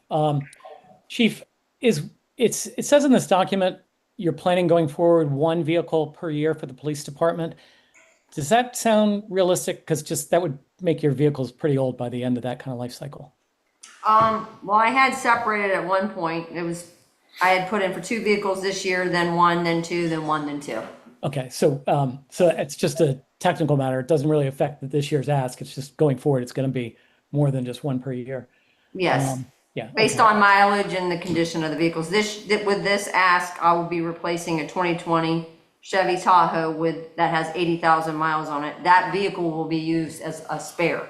So it's not going anywhere. I'm keeping that, and then the new car will be assigned to the officer that's giving up his current car. Okay, I think that was it for me. Commissioner Bauer? No questions on it. Commissioner Well, Persinger? I only have a couple of issues with respect to the resolution. That's, Go ahead. should I go through those? Yes. Not a big point, but in the last whereas paragraph, the second line, and determine that the proposed expenditures, I would delete the word necessary and just say, these are appropriate to support the operational needs. I'm not sure that, give it, push comes to shove and there's not enough money, I'm not sure that you consider anything absolutely necessary. Probably a minor point. So line 15? Yes, would be line 15. And then in terms of paragraph 1, now therefore be it resolved, and number 1, we don't say where the money's coming from. It's hard to approve something without saying, where the money comes from. So I would suggest something at the end of that sentence that says, approve pending availability of surplus fiscal year 2026 operating funds. And therefore the unassigned fund. Where the money is right now would be in the unassigned. Right, okay. And then in the second paragraph there, town manager is authorized to proceed. We're really talking about in the approved fiscal year 2027 capital expenditures budget. We're not really, I don't think, we're intending to approve rather the following 2 years, 2027 and 28. That is correct. Or It's only 28 and 29. 2027. So I would put something in there to that effect. Maybe actually add something at the end of the first paragraph that says projected FY 2028 and 29 capital expenditures are subject to assessment of available funding. These are just. They're kind of minor, but, clarifications, sorry, yeah. but what we're approving here is what the town has put forth in terms of the 121,300 of potentially unassigned funds to be transferred to the capital improvement. We're not approving the 28 or 29, we're just being made aware of what those estimates are at this point in time. Right. And confirming that the 326 for streets and infrastructure will be used out of the streets and infrastructure account. Right. That we already established. And that Mr. Zolper's authority is only for the 2027 purchases. Okay, good. That's it. Commissioner Jazinski? May I have a motion? So moved. Second. All in favor? Aye. Aye. All right. Discussion regarding the progress of the development of town resiliency plan. The council may vote to refer this matter to the infrastructure committee. Commissioner Persinger. Yeah, I'm going to ask the chair of that Resiliency and Sustainability Committee to come up and provide some remarks initially here. I'm sorry, this is Deborah Goldenberg, so. Good afternoon. Good to see you. We all know As you may Deborah. recall, I spoke to you all at another time, a number of months back, and you all asked that our committee come back together and do a little bit more work. Our committee has worked very hard to collect as much information as possible to best assess how to address Dewey's flooding problems. We've reached a place that, absent the town hiring an environmental engineering consulting company to assess what Dewey's flood needs require and perform an updated study, we're really unable to move forward productively with any additional work. We lack the expertise and the experience. Our members have extensively researched with other towns, counties, and cities in Delaware and other outlying areas what they're doing to address flooding risks and concerns, which we know are coming. Historically, these studies were performed with a 10-year plan proposed. As the flood risks have progressively increased, studies previously performed for Dewey are now out of date. The town cannot afford to piecemeal projects with guesswork to address issues as they arise. The town needs a comprehensive plan that updates prior performed studies so that we can get ahead of what would otherwise be the likely damaging outcome of storms and floodings that we know are going to happen. Our committee exercised extensive research and investigation.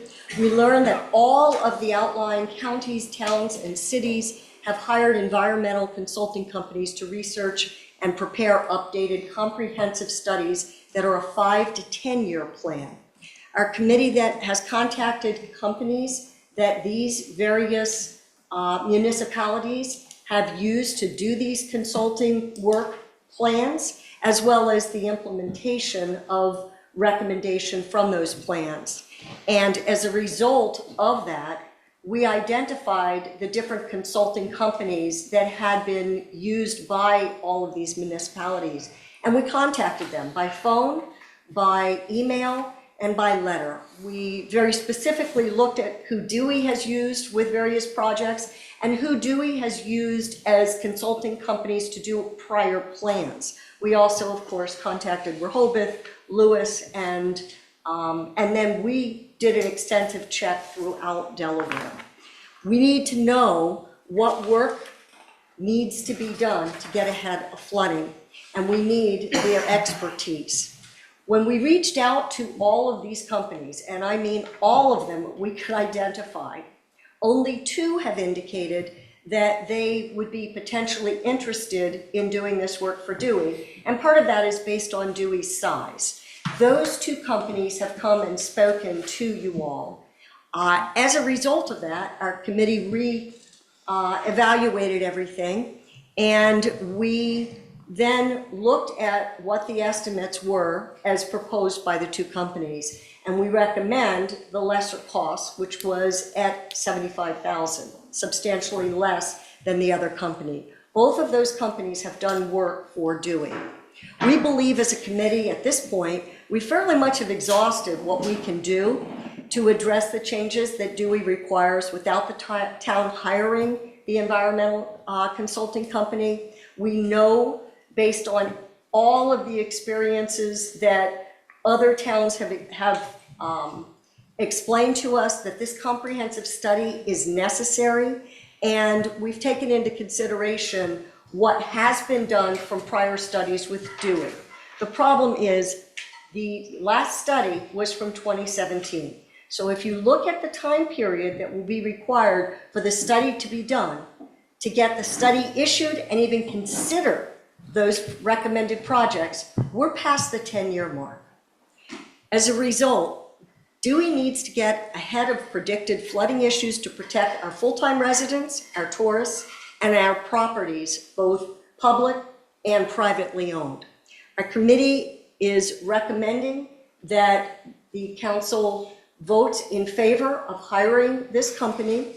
I understand that funds could be available from the infrastructure committee or infrastructure fund, and that if you all approve this, it will go to that committee for their approval. However, if you vote in favor of it, funds will then need to be identified if it doesn't come from that.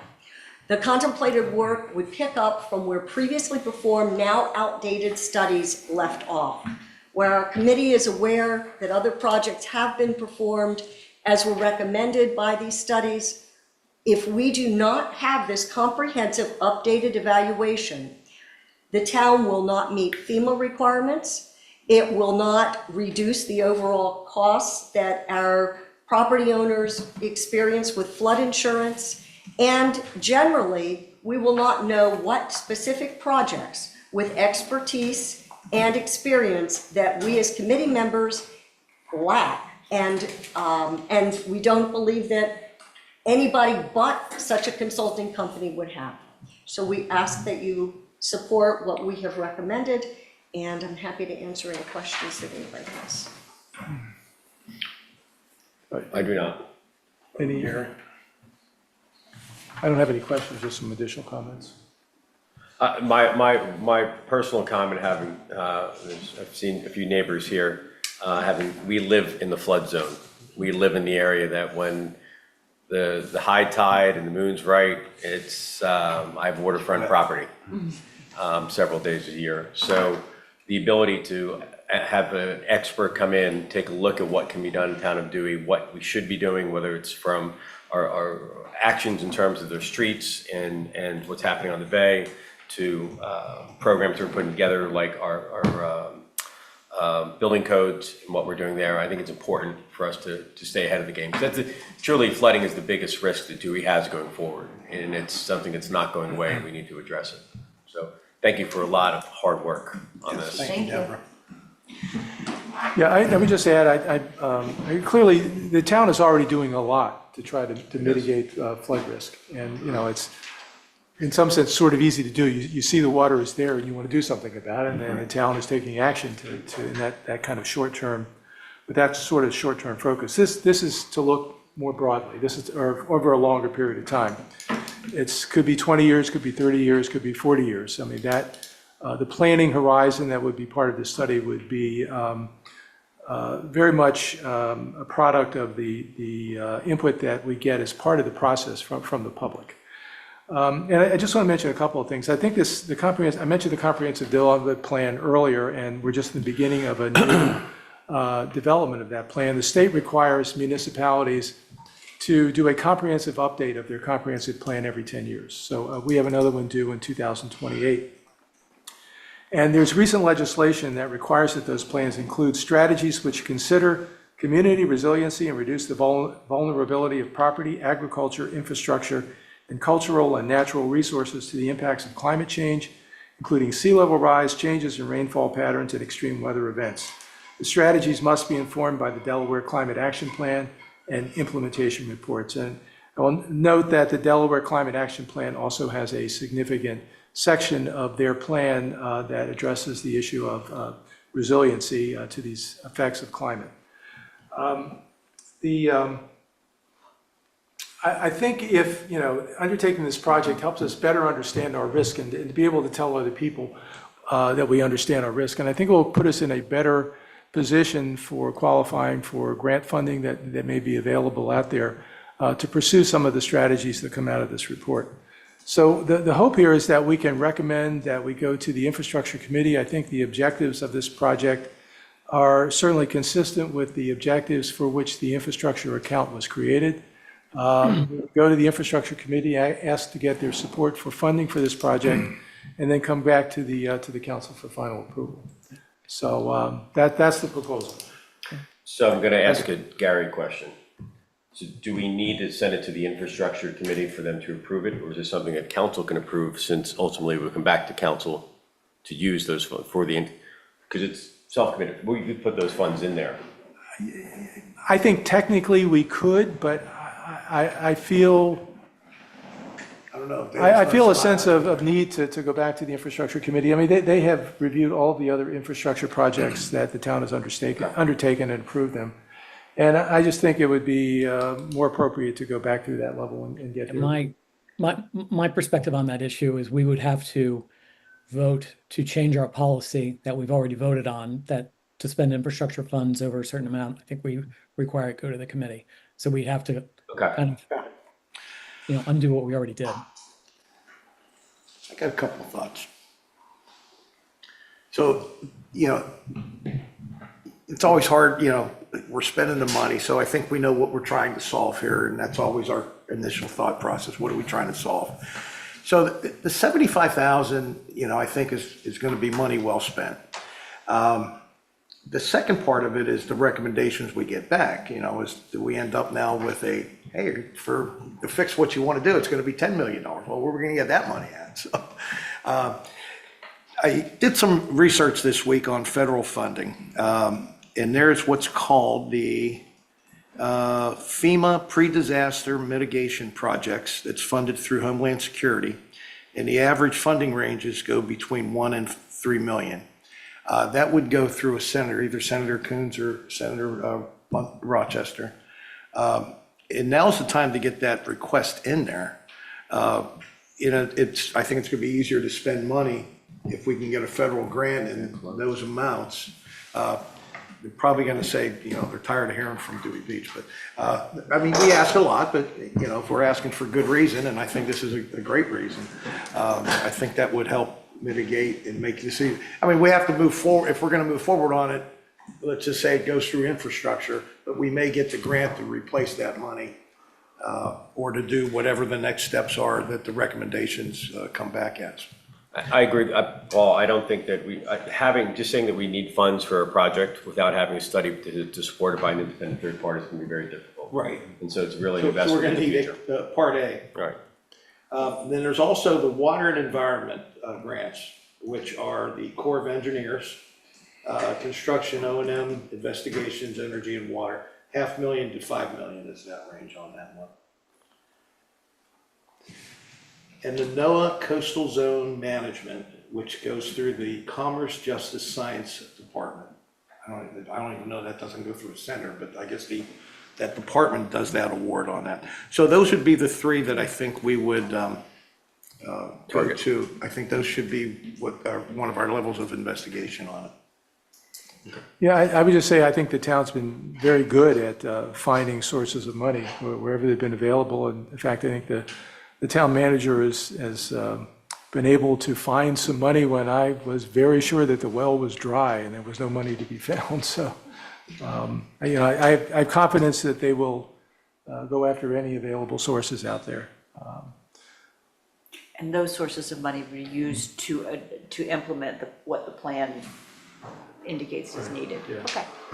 And we've had conversations. There are other organizations that once we approve this going forward, that we can seek even additional grants to support even the cost of investing in this plan.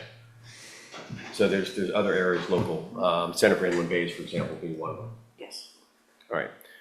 With that being said, could I have? You have comment on Zoom. Oh, I do. You do. Thank you for Tricia? letting me know. Yeah, sure. Yeah, thanks, Marcia Schick. Yeah, I think it's a great opportunity for us to try to get a handle on this and money well spent. I just want to say that I just looked this up, and in 2025, the FEMA pre-disaster mitigation programs were disrupted by the current administration and terminated. And it looks like just recently, early in March, a court ruled against that. So it says it's really unclear whether those funds will be challenged again. So I think the more places we look to get grants is a good focus in terms of the uncertainty that we have with those kind of grants. Thank you. Tricia, do you want to make comment? Yeah, I do. So my name is Tricia Strozowski. My husband and I owned a condo on 10 McKinley Beach Block. And, thank you so much for the summary that you guys have provided. It's been absolutely fantastic. I appreciate it. But, our FEMA flood rating of 9 is absolutely unacceptable. It's the worst among all coastal Delaware towns. And, presently to have an individual that is not a certified flood plan manager is absolutely unacceptable, especially when you provided over 30 different companies and individuals who are certified flood managers. We all love Dewey. We're here. We want to keep Dewey safe. We want to keep it, we need to prevent costly damage. We need to save lives. We need to actually guide smarter development. So I'm also saying that we need to open up this bid as well. So thank you much for your time. Jean, did you want to make comment? This is not about. And we're only commenting now on the town resiliency plan. And this is Sorry if I'm Jean. out of order. And this is Jean. Can you hear me? Yes, I can, Ms. Smith. Thank you so much. I'd like to really back up exactly what Tricia just finished saying. A bunch of us, Ms. Smith, before you go into this, I believe, we're talking about item E, which has to do with the town resiliency plan and sending us to the infrastructure. I believe what was just commented on is actually item K, which is later in the agenda. okay, thank you. You're welcome. Anyone else? No. Okay. Item E. For item E. As I started, I think this is an important, item E is a very important process. This was just a discussion, and that it says that we may refer this matter. I would like for us to make a motion to refer this to the infrastructure committee for possible use of those funds. So moved. Second. Third, fourth. All in favor? Aye. Discussion of possible action on a draft ordinance to amend Chapter 71 of the municipal code to specify conditions for which building permits and fees are not required for maintenance activities on commercial properties. Commissioner Persinger. Yeah, we recently enacted a new ordinance which is intended to simplify the approval and permitting process for projects that are solely maintenance activities. We included in that ordinance a definition of maintenance activities, and I know the town has done a very good job in sending out communications to property owners and including in the newsletter what these new requirements would entail. And as we discussed this, we did get some comments from one of our businesses here in town. Actually, it's really a group of businesses here in town. And it seemed clear that the kind of procedure that we had specified in the ordinance for notifying that such residential work was going to be undertaken would be a burdensome, really unmanageable process for commercial properties here in town. So as we talked through this, we enacted the basic provisions in the ordinance. They take effect on April 1, but there was a clear need, I think, to come up with some different provisions for commercial properties. So the amended language that you have in front of you today does just that. So the basic details are, for residential properties, notification of maintenance work, and this is for projects that the total cost is between $1,000 and $10,000. Notification of such work must be provided to the building official in an officially designated manner. Such notification shall include a description of the maintenance activity to be performed and information substantiating the total cost of the maintenance work. At that point, the work could proceed upon acknowledgement from the proposed activity by the town building official. It would not be an official building permit. There would be no need to go to town hall to get a building permit and then post that permit publicly for getting that work done. So hopefully this is a simplified process and there would be no fee associated with that.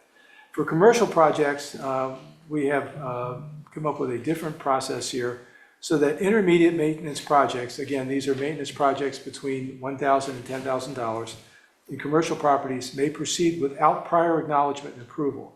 However, by the 15th of each month, commercial properties shall submit a report on intermediate maintenance projects for the previous month.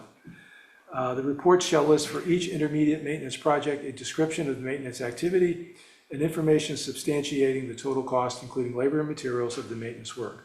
So while we would get the same information for both residential properties and commercial properties, we would just get it on a slightly different basis. But I think it's important because, particularly for the commercial properties, because most of them, I don't know about all of them, but certainly most of them are in the flood area.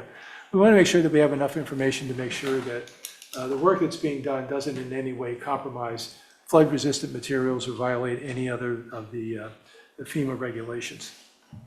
So that's what we've come up with. Don't know if there are any comments or questions about that, but And to add to your comments, this was necessary so they could fix broken toilets instead of waiting. yes. Although there's always a provision, the town is always Yes, amenable but it to emergency makes it very repairs. clear. Yeah, because Just this makes makes it it very clear, clear. yes. Any questions any comment from the public? Yes, please. Hi, Dave Waldborn, Carolina Street. Why wouldn't you require a fee for that work? That was part of the agreement. We were trying to simplify things and make it a little less burdensome for property owners, both commercial and residential, so that, the process would be easier just administratively and would be less costly as well. Yeah, I understand trying to expedite it. I just don't understand why you wouldn't want to still get a fee. I'll just leave it at that. There are fees at higher levels. Yeah, there certainly are higher levels. Yeah, anything above $10,000 would require. Yeah, a few months ago, we usual changed building that. permit.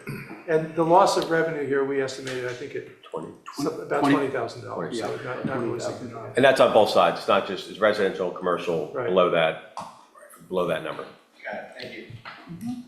A lot of people complained that if I wanted to fix a toilet, I had to buy a permit and sit in line to get a permit to fix a toilet, so Although that should be less than 1,000. it's Well, less than you never 1,000. know. Particularly if you do it yourself. You did do it yourself, right? Or you Do we have pay to do it, comment? right? We do? Yes. All right. Please send them David, through. go ahead. Yeah, David Moskowitz. Almost every town in Delaware imposes greater requirements on commercial properties than residential ones. This proposal does the opposite and would change longstanding Dewey tradition and would make Dewey Beach a clear outlier at the request of a business. Under the proposed ordinance, residential properties must notify the town in advance and receive acknowledgement before beginning work, where commercial properties can proceed with no prior approval and simply file a monthly report after the fact. And it's a significant imbalance. Residents are required to notify, seek permission, unless I'm reading it wrong, when commercial entities would face less immediate oversight. Why not just keep it consistent? Like, if you're a resident and you don't file, I'm assuming there's some penalty. Why not just keep it with residents and commercial on the same timeline and it's due by that end of the month?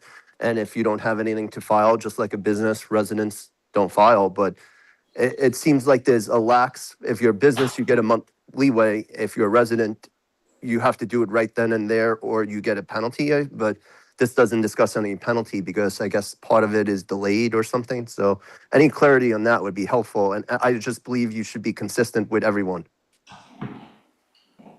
Thank you, David. Anyone else? Kate? All right. Council conversation on this. We've talked about this for quite some time. The intent here was to, I think the intent, as this council has worked on several different functions, is trying to simplify things and try to make it easier for people both on the individual side as well as the commercial side. I think what Commissioner Persinger put forth in this draft does accomplish that. The only question I would have, I know Mr. Dedes, you've been acting in this role. Do you have any comments you'd like before council discuss this? I've made my comments in the past, and I do have some questions about actually the process itself and making sure people are following the code. And I can't monitor it. It's going to be more of an issue for our code enforcement to make sure that whatever they're doing out there is consistent with whatever they're saying it is. And that's the dilemma we have. Code enforcement. How is that different? How is that different than today? No, it's not different because right now we get applications for permits. And for permits, what we'd like to do is, and the town clerk and I have discussed having for under the 1,000, just simply call us, give us some sort of notification and $0. Under between 1 and 10,000, we're fine with the $0. That has nothing, but we think we just need some official notification. And the reason I say that is because if we don't get that an application, I don't know what the county is going to require for us to do. Do you follow me? I have things that the county requires. If you want to do a simple small, and I'm going to use this as an example, an outdoor shower, somebody wants to put it in for, let's say, $300. County wants to see it. So how do we do that unless they have a formal application to let us know, where we issue a referral letter to them and we can issue a permit, $0 permit. They will never even see it. We'll contain it ourselves. That's the process we're looking for. And I bring that up because it does cause some problems with the county. Mr. Dedes, didn't we tighten up the language in this that for the definition of maintenance, because it's only for maintenance, you can only do in-place fixture replacements. You cannot move a fixture. So the outside shower wouldn't be something that they could do. Bad example. Let me give you siding. Okay. Small siding, PVC siding. Okay. To repair. Well, again, if it's maintenance, if you're replacing siding that's damaged, that's going to be maintenance. I think there are some, I don't remember the specific language with respect to siding and maintenance, but I believe that is covered. You said, I believe you gave a percentage of that, but that is required. They consider whether it's damaged or not. If you're replacing it, they don't make a distinction between maintenance and damage. And that may be fine. I'm not sure what the objection then would be necessarily in that situation. If you know what the cost is, we're asking them to, and the town presumably would have some sort of standard form that could be filled out online that would be descriptive, that they're doing this work, they would describe the work that they're doing. You could take a quick look at it and decide if it's maintenance activity. If it's not, then you require them to get a permit. That's and correct. I think we tried to eliminate from the definition of maintenance any activities that would require county approval. So, again, that should not hopefully be a problem. I mean, part of this is education. The public has to understand what's maintenance and what isn't. And as I said before, the town has made some effort at including in the newsletter some of these new requirements, and I believe even maybe sending out something to property owners individually, what this new maintenance requirement would be. Mr. Perstinger, the only issue we really have is that we will develop a format that they can apply for, and I believe our town clerk has developed a process that works very well. All they have to do is they don't even have to come in; they just have to fill out a form electronically, Right. and we can look at it, and we'll just keep it on record, and that will be fine, as long as we get some notification.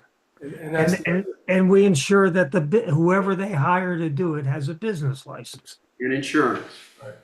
Yes. Yes, thank you. Item 5, I think, says that, yes, all work must comply with applicable building and zoning codes required by the town, county, or state, whether or not a building permit is required. So wouldn't, that's where it would step No, in. that would satisfy, but we still don't know that the bills, but believe it or not, we get so many issues that come up where property owners hire a contractor with no business license, whether it's a small fee or not. So we always are going after making sure that they have the proper business license. So the notification for us is a simple, notify us what you're doing, we'll take a look at it, and we will issue a permit for our records at $0. They won't even have access to the permit. It's just an internal administrative fee process, so that we can keep an eye on it and we can contact our code enforcement officer. Yes, they're legitimate. Don't worry. Leave that property alone. That's all I'm saying. Yes, Mr. Mayor, in 2025, we had 309 property owners or contractors that did not get a building permit or did not have a business license, the contractor, or insurance. So we had 309, and that's with one enforcement officer working less than 20 hours a week, a half a day. And then they go on vacation, and sometimes there's nobody out there actually, except for Mr. Didi's maybe checking something. So, I mean, we had 309 in 1 year. It's a lot. Yeah. And remind me, how many permits have we processed on average in a year? Is it About I would say- 570. 570? Yeah. So another 300 was without permits? Yeah. Okay. Anyway, all right. Any other conversation, council? Nothing there? Okay.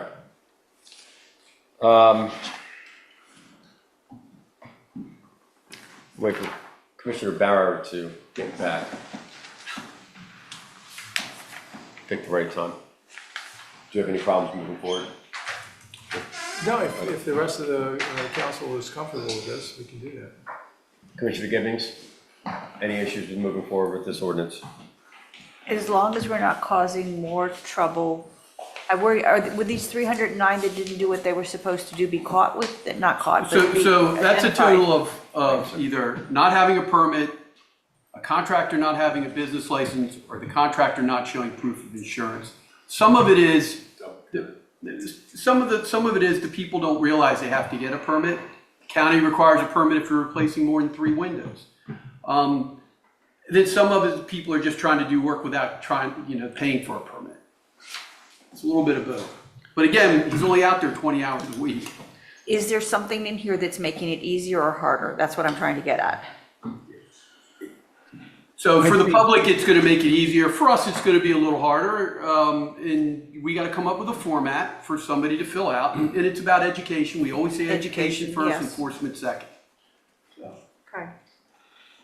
I got a suggestion. I mean, it is, I'm looking at it from the resident's point of view. It's confusing, and I understand that, because we have rules and the county has rules. Is there a way that we can publish what the county rules are? It's on our website, correct, Jim? Right. Yes, correct. Is there a better way to get that? Should we follow the same county rules then? As they're doing something, but we're not. Should we have the same set of rules? Like if they require it, then we should require it. You just got to give it to us once. The requirement excuse me, the requirement is basically the same, except we process certain things that the county doesn't and they don't care about. Right. And I've pointed out, for example, if you want to do a kitchen renovation, they don't care. We process that right away. If you want to do a bathroom renovation, they want it.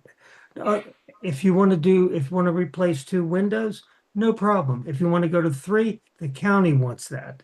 Right. So I don't know how we can marry it all.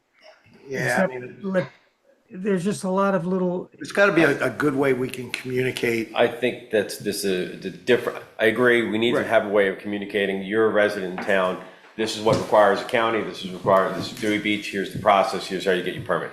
That absolutely has to happen. But. And as far as this yes, ordinance goes, I think you're right.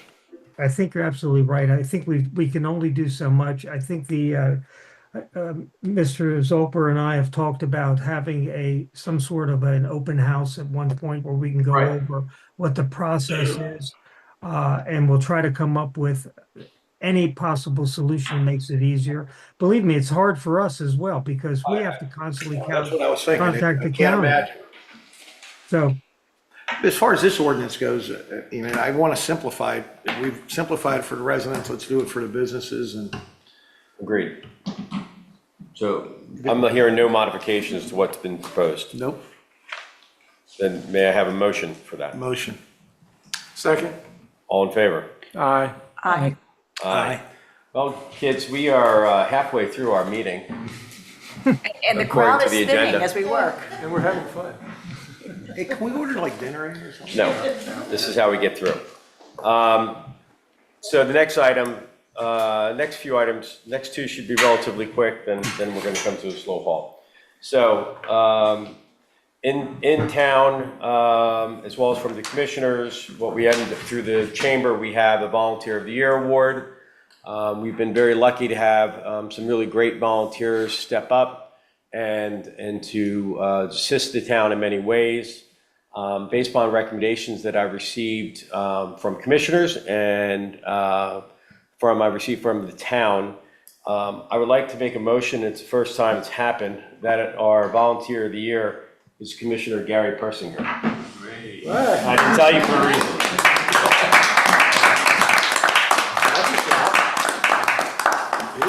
Thank you very much. I mean, It's a unanimous vote too, Gary.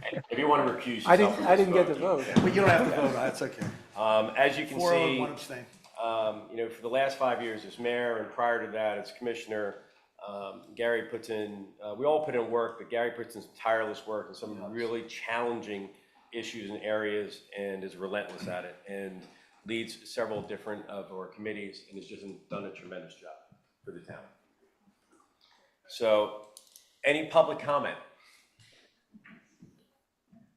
Not seeing any? Look, no one disagrees All right. with that. I can Great see choice. raging objections. Can I have a motion? Motion. I will second. All in favor? Aye. Aye. Aye. You abstained? 4-0 again? Yeah. All right. Again, I'm shocked. wanna amend that Thank you very motion? much. I appreciate that. Thank you very much.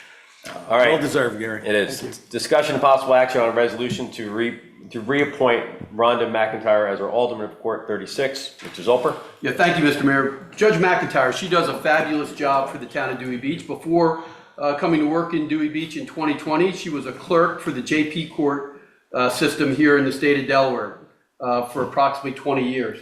She's been with the town as a clerk for 6 years and as an alderman judge for 2 years. She is currently filling the job, doing both jobs, which is a huge savings to the town. And she does it very well and she's very professional.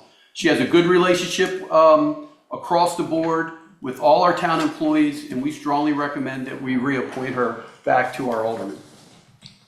Any public comment? Any questions of council? Have any questions of Mr. Zolper? I'll motion. You can motion. Motion. Second. I will second the reappointment of Yes. Rhonda McIntyre as the Alderman Clark 38, All in favor? 36. Aye. Aye. She does a tremendous job. She does, Aye. she does. Thank you. All right. Aye. Discussion regarding a draft ordinance to amend chapter 185-51 of the municipal code relating to the location of accessory swimming pools and fences and height of pool fence as referred by the Planning and Zoning Commission. Commissioner Persinger. Yeah, we referred this ordinance to Planning and Zoning. I can't remember if it was last month or the month before, but in any case, they did meet. They held a public hearing, and they did approve or recommend approval of this ordinance as written. And basically what it does is it indicates that the height limit of 3.5 feet that's in the town code for fences in the front or side yard, the height limit would apply equally to pool fences, which are required to exceed 3.5 feet. Actually, the pool fence is required to be 4.5 feet. And then the second change was to correct what I believe was a long-standing typographical error, and I know that our council wants to provide some background on this, but accessory swimming pools open and unenclosed may occupy a rear yard or side yard. The word rear is added in this case. There was an ordinance 14. We're already into the 800 number in terms of number of ordinances, so you can tell that ordinance 14 happened a long time ago. Actually read very similar to this, and for some reason the word rear was lost, and just the word yard was left in the first part of that. So I don't know if you want to provide any additional background on that, Fred? No, that's correct. When this standard was originally adopted in that ordinance 14, the word rear appeared in that line, and when it was codified with the rest of our ordinances into a book, which is our code of ordinances, that's a book, it was reproduced, and it was, for reasons we can't explain, that word was omitted. And Ms. Banaszak had done some research around that period of time to confirm that there was never an initiative of council to remove that word for any reason, and can't find, she's looking for something that doesn't exist, I believe, and that was the result of her investigation, was that there was never a initiative to remove the word rear in that sentence. Council, if I just can understand, so you're saying in 14, the word rear was used. Yes. But then when we put it into electronic format and combined it all together, it was removed without any council, so it's an administrative error. Then why are we going through this process right now if it should have been there the whole time? Well, because our code book continues to read the way it does without that word in it. But our ordinances define the code book.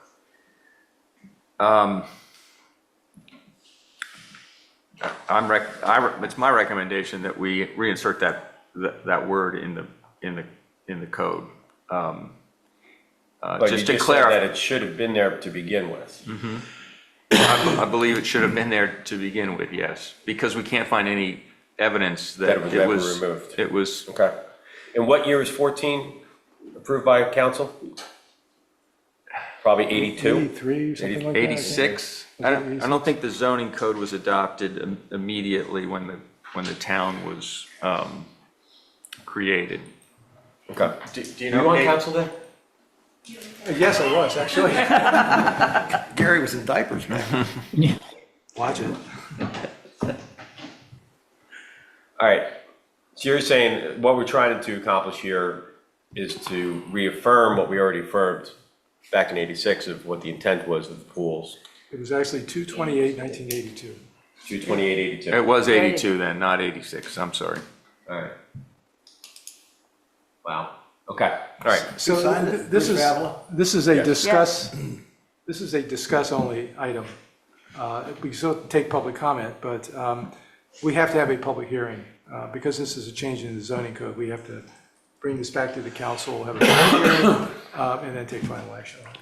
Okay. I understand.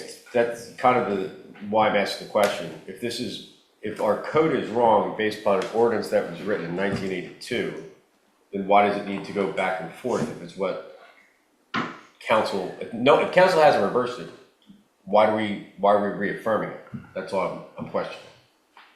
If in 1982 they said rear, and we now we're finding errors, we found other errors in the code that we fixed for either things that were redundant or I mean, why do we, if you're saying we need to do it until the mayor needs to be quiet, I get it. So there are two different sections in this ordinance. There's the section A, which begins on, or section 1, which begins at line 17, and section 2, which begins at 27. Right.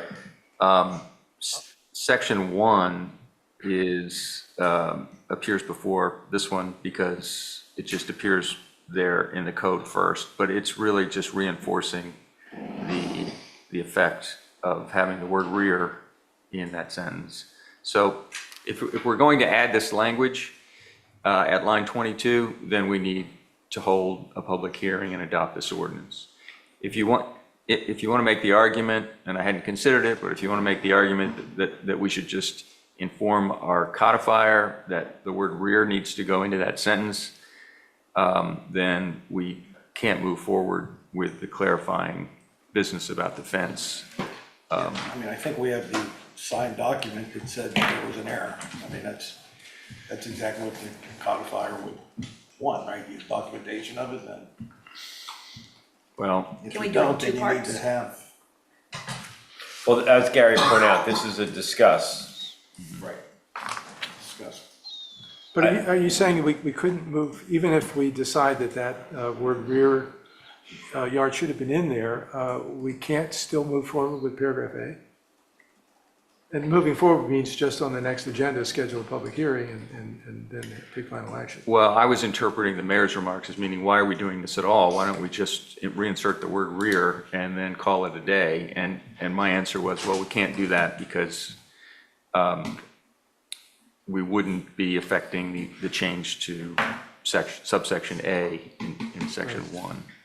I don't know why the word rear couldn't be corrected and put back where it's supposed to be. I kind of might want to do that on the private. And then still have the public hearing on A. Like if this is a change, split the again, difference. yeah, I just don't know why. Two different.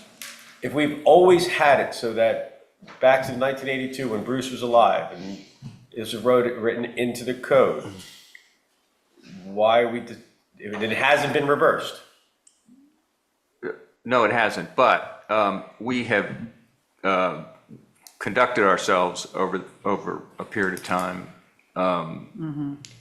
in such a way as we weren't acknowledging or we didn't know that word was missing for that particular reason. We actually suspected that word was omitted years ago when we tried to interpret this language, but it was only more recently that we determined that it actually did exist when it was originally adopted. So Let the record show that we're trying to reaffirm something that's already been in our code since 1982, that inadvertently got missed, and people have been acting on it, assuming that it wasn't there, but our code, it's always been this way since, at least since 1982. since it's an original adoption. We can move forward. I mean, let's move forward and get this corrected. I mean, we've worked tirelessly trying to get the code and to just make everything correct. So let's just move forward, okay?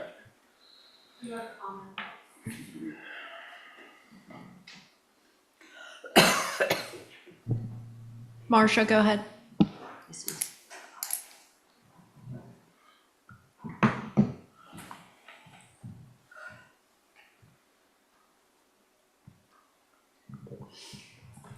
Marcia, you're muted. Okay, I'm sorry, Marcia Schick. I think my comments are just that it is a change in the zoning code, and we can't discount that it is a change, inserting the word. There's also another change in this section A, which is adding this height limit does not apply to fences or walls used for commercial screening, but I thought you put in there that this doesn't apply to pools or pool fences.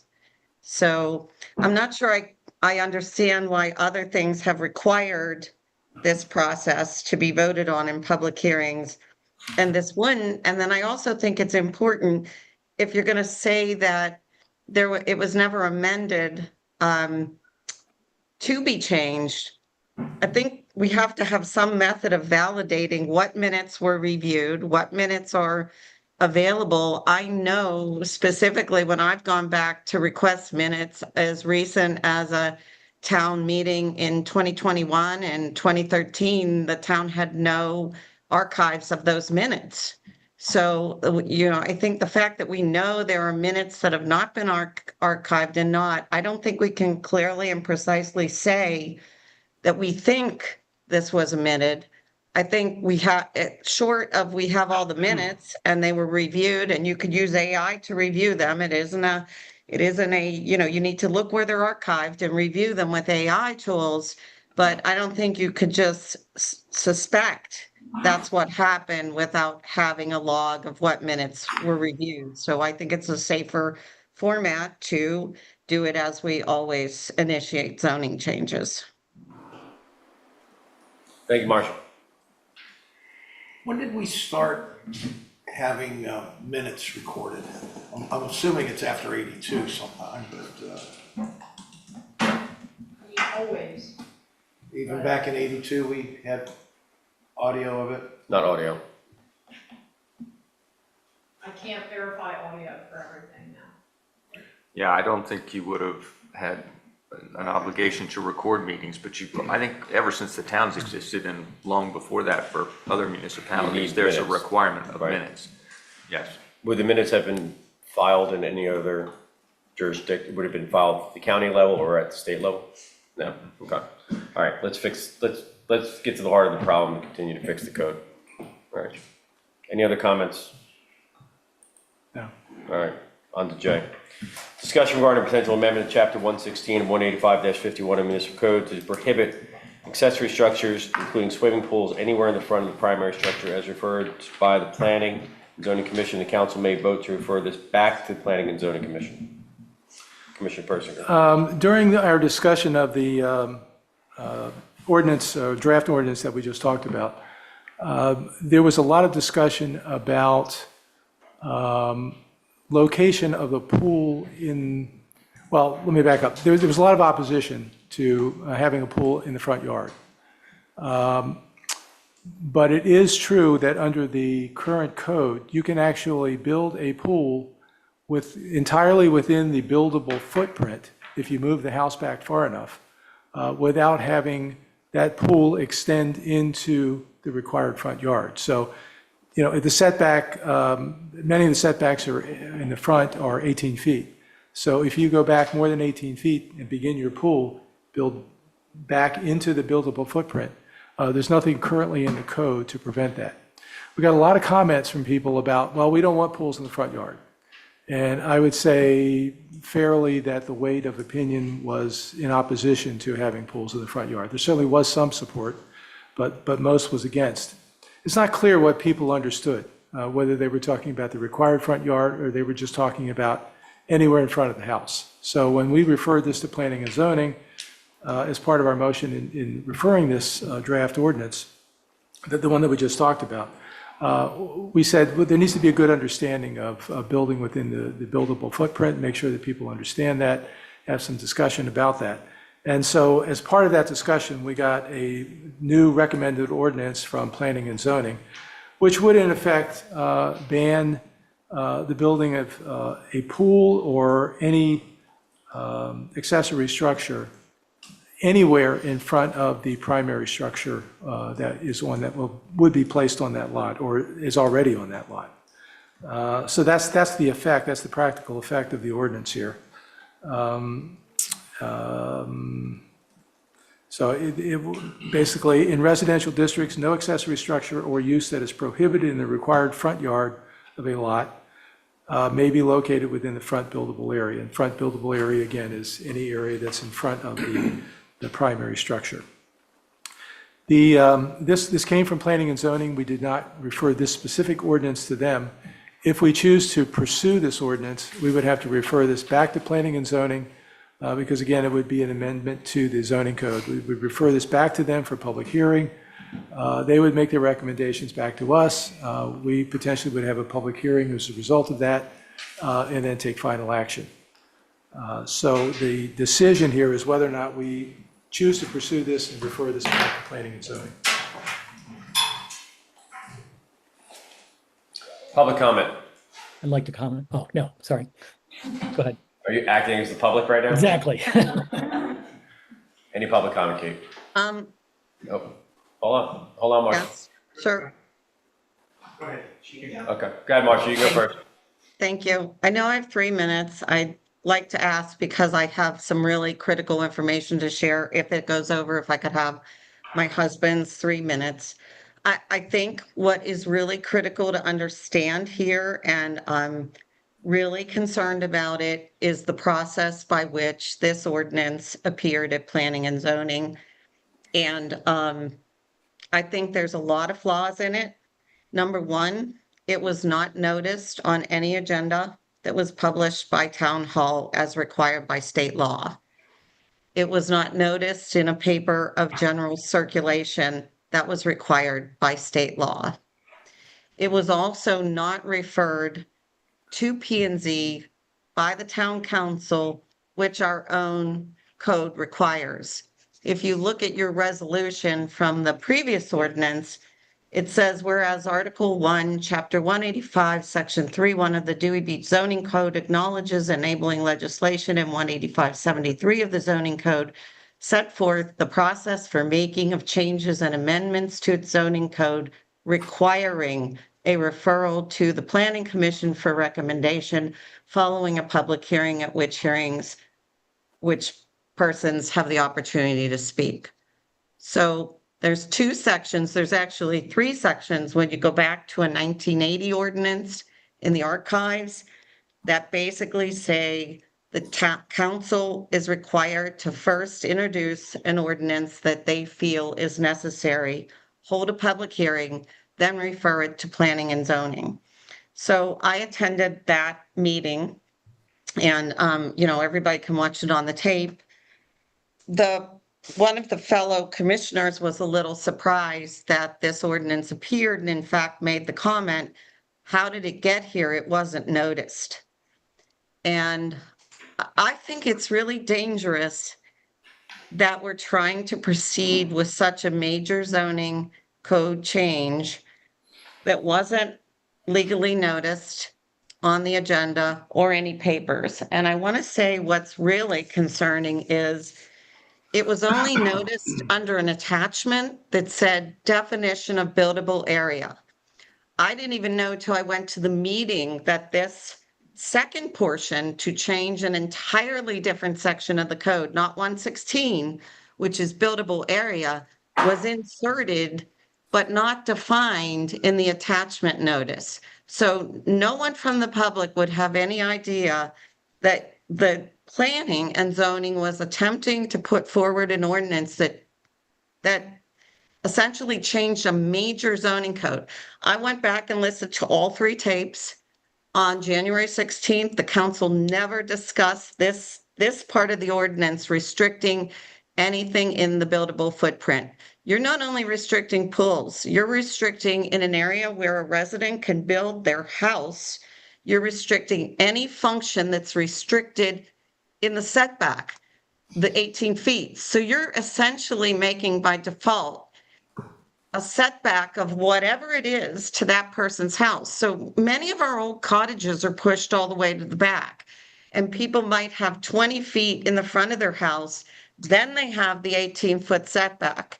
If you look at this ordinance, you're going to now impose a 28-foot front yard setback for them, because this is a major zoning change. This is not something you lightly look at, and this is something you want to be procedurally correct. It prohibits pergolas, freestanding garages, freestanding patios installed in the ground, freestanding decks, trash surrounds, anything that's in the ground that's a kayak, holds a kayak. Somebody might want to have an outdoor summer kitchen in front of their house. That is now prohibited in their buildable footprint, where they are fully permitted to build a house up to 35 feet. So if someone chooses, if someone by default owns a cottage that's pushed all the way back and they have no backyard, that you have now essentially told them, you really can't use your front yard except for a couple lounge chairs or something else. But if you want to build a raised deck or a pergola or a patio, you can build a house there at 35 feet, but you can't build anything else to enjoy the front of your yard. I consider that a taking of personal property rights. I believe it just goes too far. I think it's attempting to do one thing, and it is causing an effect of zoning changes across the entire town. I think the most critical thing is that this was not legally and properly noticed, that other commissioners at that meeting suggested it was not legally noticed. And it was articulated at this meeting that the council talked about this, and that's why it existed there, but it was not. I went back to listen to that hearing.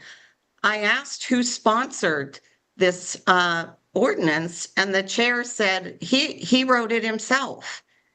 And he had basically reported that the council did not refer it to them, nor were they asked. I think when you talk about limiting these kind of things in someone's buildable footprint, it's a very dangerous space. I don't think anybody would have thought this was coming up.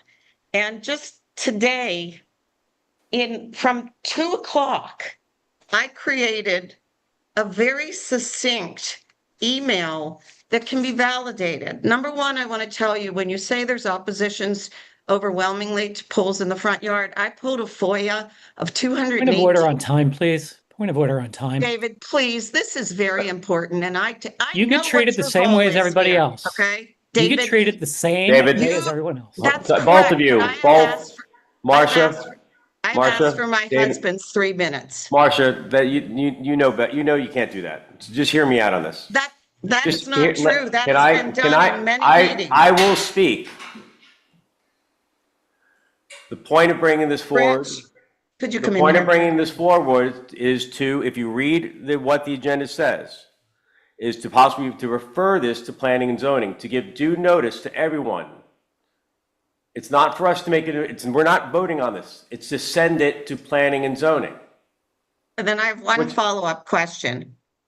If you send this to planning and zoning, knowing it was not legally noticed or referred, does this create a pending ordinance situation?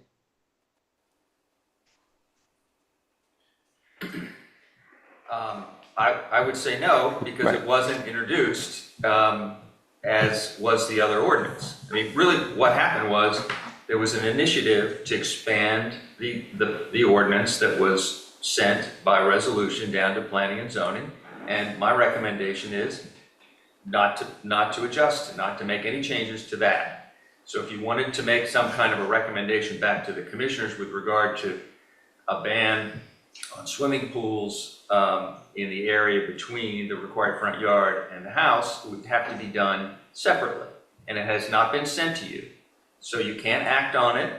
You can merely refer, or you can merely ask council whether council wants planning commission to take that issue up, but not to adjust the initial charge, which was to act on what I would consider to be the housekeeping ordinance.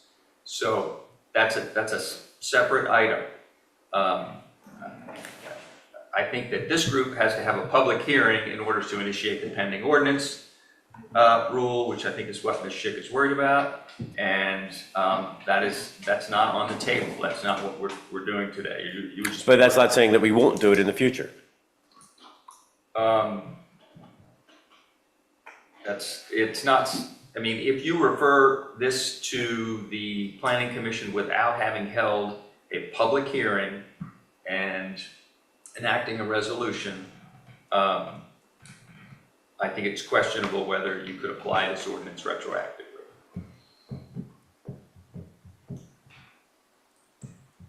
Which is what I think Ms. Schick is concerned about. I just want to say, I don't think it's just my concern. At 2 o'clock, I sent a very succinct email. If you can see the charts here, this is where you can Marcia, validate Marcia, signature. Yes. we really need to hold to the 3 minutes. I'm getting I'm getting a lot of pressure right now. I know what your Okay, I concerns would are. like to speak then on behalf of my membership ownership at 14 Swede as a different owner of that property You know that's not how this works. in my LLC. You know how that's not how this works. Is that permissible? I really find, I'm struggling why you don't want to hear the signatures about the signatures that are opposed to this, which have asked you to take it off the table. I would think, understanding how many people have signed a petition basically that will submit that asks you that they don't support this, that they want it to be taken off the table and properly submitted. But my point is that by sending it down, you are properly subjecting this proposal to the law, and you're giving the public the opportunity to be heard both before the Planning Commission and again before you would make that change to the ordinance. So we're starting at square one right now, and I would not be concerned about how it is that this initiative got to you in the first place, unless you were going to try and enact it today, which would be over my objection. And that is not your intention. Your intention is to consider right now whether or not So our options are table or set. You could take no action. You could say you could table it, which is the same thing. You could vote no, that you don't want to entertain this. You don't want the Planning Commission to devote any of its attention to this matter for the time being. Or you could say you think that there's enough support for this, that a public hearing should be conducted and a recommendation from Planning Commission should be solicited. Counselor, do you feel that there have been enough education of the public on this and that we've already had a public hearing, public comment? Or do you feel we should get more public comment on this? Yeah, I think more, I don't think that what occurred at the Planning Commission would have been sufficient for the public to be advised of what was on the table. The Planning Commissioners wanted to consider something more than what was sent to them, and that's why you have this on your agenda today. They expressed a desire for you to consider this, and the only way they could do that, because it wasn't sent to them, was to ask you to send it back to them. Which was the intent of this agenda, was to send it back to get more public comment. If you think there's any merit to it at all. If we choose to. And Do we need to have a public hearing amongst us before we send it there, or are we okay to send it? you're not required to have a public hearing to do that, although that could play a role in whether you wish to make it retroactive. But that's not typically what we do. You typically send ordinances down for consideration. I'd like to stay consistent. Yes, sir. David? Yes, Dave Walborn, Carolina Street. I agree that it has to go through the right process. I think it should go to planning and zoning, particularly about the swimming pool that used to say rear. I think that needs to be addressed, whether that should be added back in. Thank you. Thank you. Kate? Cindy Souza was next. Hi, everybody. Cindy Souza, 113 West Street. I would just like to agree with Dave. And per our letter to the council last month, there were almost 40 people who, while opposed to having a pool put into the setback area, the 18-foot setback area, I think the overriding thought for everybody was to have no pools in the front. So I would ask that the council send it back to planning and zoning for the next process. Thank you. Kate, anyone else? David, you were next. Yeah, David Moskowitz. There's, as I said at the P&Z hearing, which may or may not have been legal, per notice requirements, as Marsha alluded to, there are already existing properties with pools located in front yards, including several townhomes within my community. A blanket ordinance does not reflect the reality of existing conditions in Dewey. I think people on the north end want one thing, but I think it needs to be approached where perhaps single-family properties are treated differently than all property types. So the town needs to also look at how Atlantic Oceanside does things. I don't know if the pool is considered the front yard or how it works because of the building. But I would like this to, when you send it to planning and zoning, which I assume it will be, to ask them to look at different property types because multifamily properties, someone's front yard, maybe someone's backyard and so forth. So how does the town judge that? Additionally, during the P&Z meeting, town official Jim Deed stated that my complex would not be affected in the event of a rebuild due to a casualty event, but other information at the meeting turned out to be incorrect, like the rain tax would apply to all properties, not just new construction. So it would be nice if we could get a confirmation that if there is a casualty event, that we wouldn't have to worry about rebuilding because there'd be no way to put the pool in back of certain townhomes. So, but just to sum up, it'd be just really nice to look at different property types. It seems like you want to concentrate on single-family homes, but you may target townhomes by mistake. Thank you. Anyone else, Kate?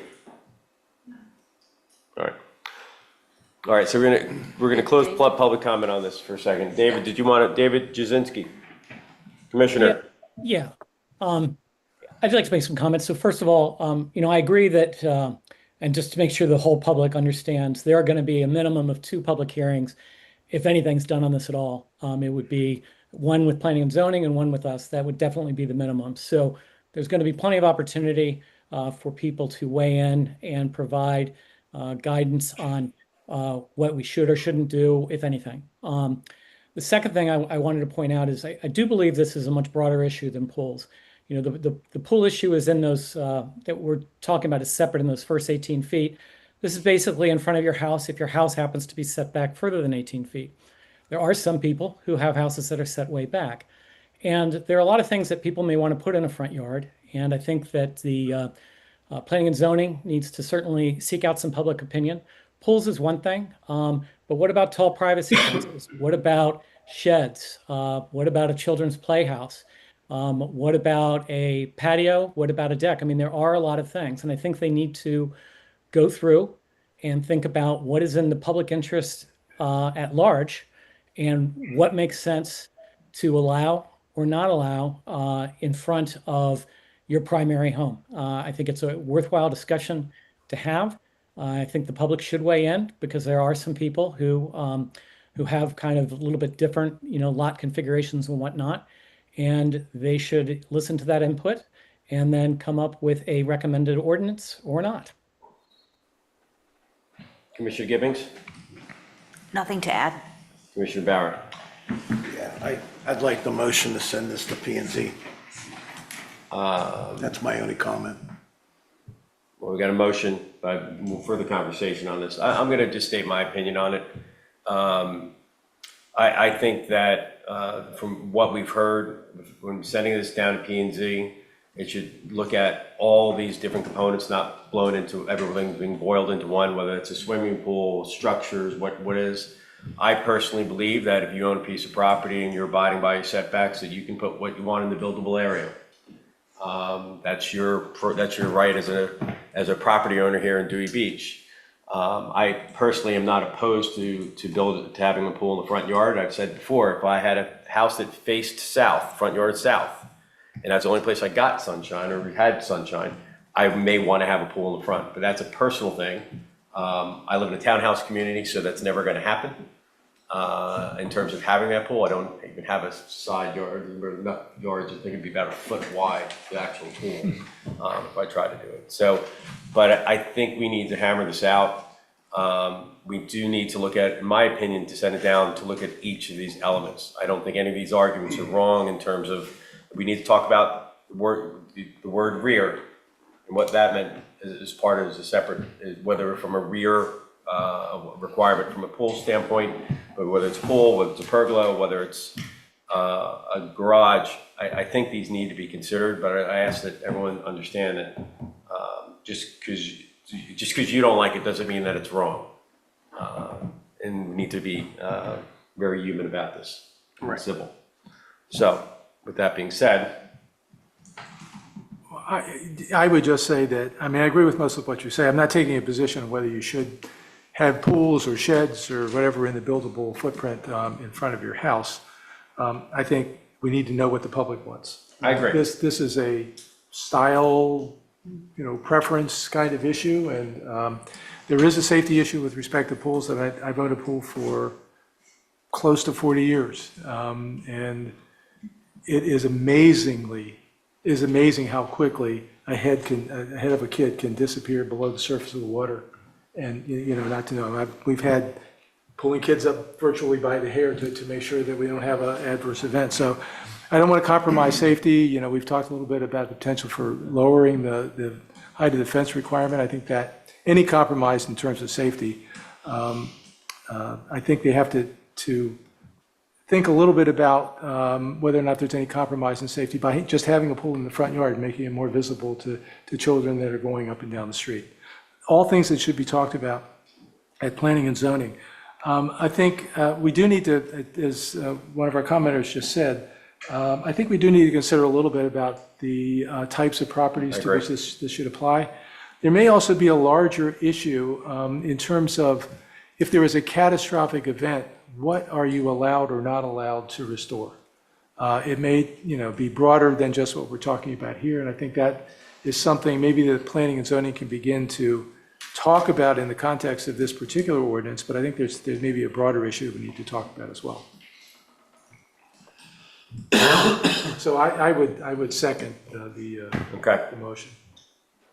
All in favor of sending us to P and Z? Aye. Aye. Aye.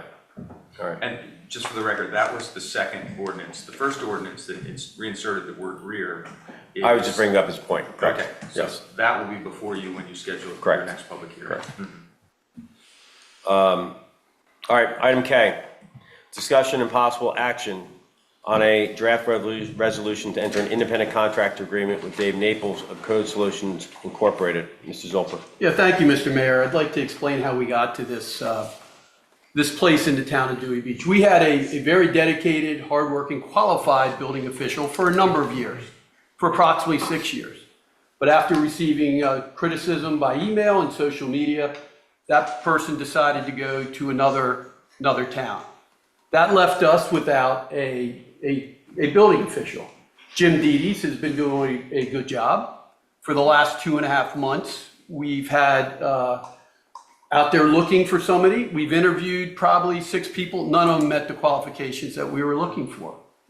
So we decided to bring in Dave Naples, who is very certified for the position of a consultant to the town of Dewey Beach.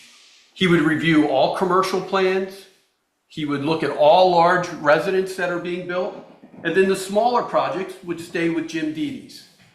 That way, the projects that are smaller would move through in 2 or 3 days electronically. Mr. Naples would get all our larger projects, everything that's commercial, they'd be sent to him electronically. He would review them, give his opinions, and then send them back to Jim Dedes, who would then, again, look at them. I'd like to say that since I've been town manager, I've always tried to do what's best for the town. I was not here from 2015 to 2020 when the community, the CRS program was actually done, our last audit, that moved us from an 8 to a 9.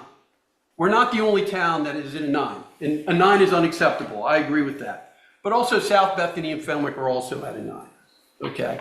The only town that currently has a floodplain manager that's certified by FEMA is Bethany Beach. Rehoboth doesn't have one, Lewis doesn't have one, Fenwick doesn't have one, South Bethany doesn't have one. Dave Naples is currently in the course and expects to get certified by the end of April. In fact, that's part of what we're trying to do by bringing him on board, is saying he has to get that certification. I can go through why we went from an 8 and a 9, from the FEMA documents that I've had. I've already talked about that during previous meetings, how we went from an 8 to a 9. Which has nothing to do with Mr. Naples. It has nothing to do with Mr. Naples, or really our former building official, who didn't come on until almost the very end of that audit. Mr. Naples is very qualified. He does the same thing for the city of Wilmington, the city of Dover, for Harrington, and for Cheswell. He's worked with me for the last couple months off and on, and he's done a very good job. He's very professional. He's currently doing the review on our current town hall. He's our consultant for the town on our current town hall that's being built, which is a $10.5 million project. I don't see any reason why he shouldn't be considered for this position. None at all. Thank you, sir. Anyone here for public comment on Mr. Naples?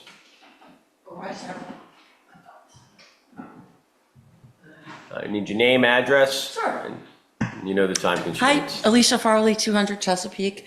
I wanted to thank you for that explanation. I arrived today because I received an email that it seems like a few of the other folks online, when we were talking about Section E, received.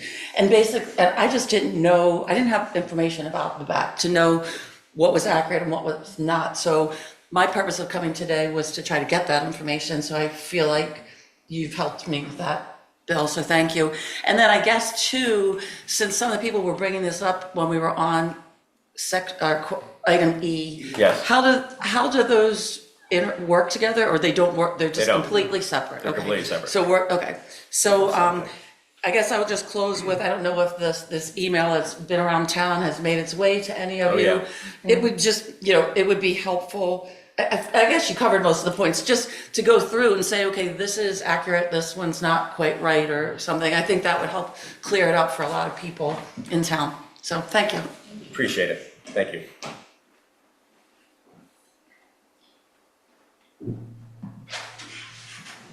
Marcia, you can go ahead.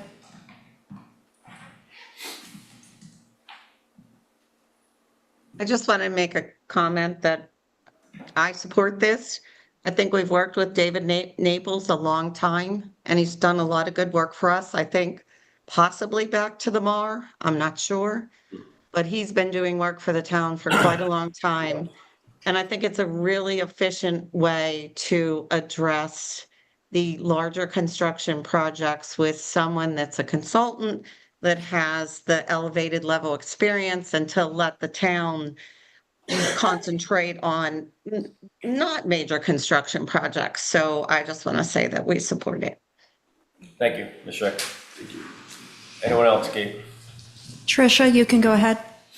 Yeah, I mean, my understanding was that we were just, we want to open it up for a bid. That was my understanding, that we have some opportunities and to, look at who else is qualified. This is unacceptable. We're in a bad predicament. We've never been a Category 9 ever. So I do believe that we need to open it up for bid. And I thought that was the part of the agenda for the voting today. Thank you. So currently we are going under a FEMA CAV, which is a community assistance visit. And they came in and they asked for 21 or 23 homes, and they wanted elevation certificates and other items that were done probably over the last 5 or 6 years. We had that meeting with them in January, and of course everybody knows FEMA right now is not being funded. But when we were on that Zoom call with FEMA CAV, they told us we had a year to provide those results to them. We said, we want to get it to you by April 1st. And they said, wow, that would be amazing to have it by April 1st. Dave Naples, with the assistance of Jim Dedes, has finished that CAV. And we are ready to provide it to FEMA. FEMA right now is not working properly, but we are ready to provide it to them. And I use that as an example on how quick and efficient Dave Naples will be for the town. Okay, anyone else for public comment? Not seeing any other raised hands. All right, so. Yeah, okay. Oh, okay, go ahead. Okay, all right. So am I on or not? Yes. Yes. Okay, so let's get the facts here, because we've Can you researched identify the yourself, facts. please, sir? This is Jeffrey Smith, Thank you. 3 C Strand Court, Dewey Beach. There since 1998. Rich. We have an issue that there are incorrect facts. So let's get them right. And the first thing I want to say is these have been hotly debated using, in the past, support of AI. The town disparaged AI. So that itself showed me something serious. I'm not talking about some strange mechanism of computer world, but we're talking about AI checking 3 different Claude, Perplexity, and Gemini. So let's go through what exactly is going on. We have 943 policies in Dewey Beach. That's the largest percentage of any town in the entire state. We started about 1994. All right, let's get to the point about how no one's responsible, which always happens with somebody who's in last place. Nobody's accountable. Nobody's responsible. That's totally irresponsible. And Bill, you should be ashamed of that, because I know you're a responsible person, but this is where we are, 740 points. That's shameful, if that's a word. We lose, you hurt the members, they hurt the members by, that is the residents, by having our discount. Okay, there are other nines, but they're up here. 740 is the lowest of any coastal state. That's what matters. It's like a grade of an A, can be different, can be a 96 or a 92. Well, we're pretty much down, like, this is pretty much a D. And I don't know what a D is insofar as an exact a number count, but it is a 740. All right, so let's talk about this contract, this weakness of this contract. It caps it at $35,000 an hour. The current contractor of, sorry, the current building manager of Rehoboth makes $95,000. We're in last place. What's wrong with that picture? So we're putting in 6 hours a week instead of 40 hours and hoping we're going to get where? Well, I don't know. Okay, they're on call. They're remote.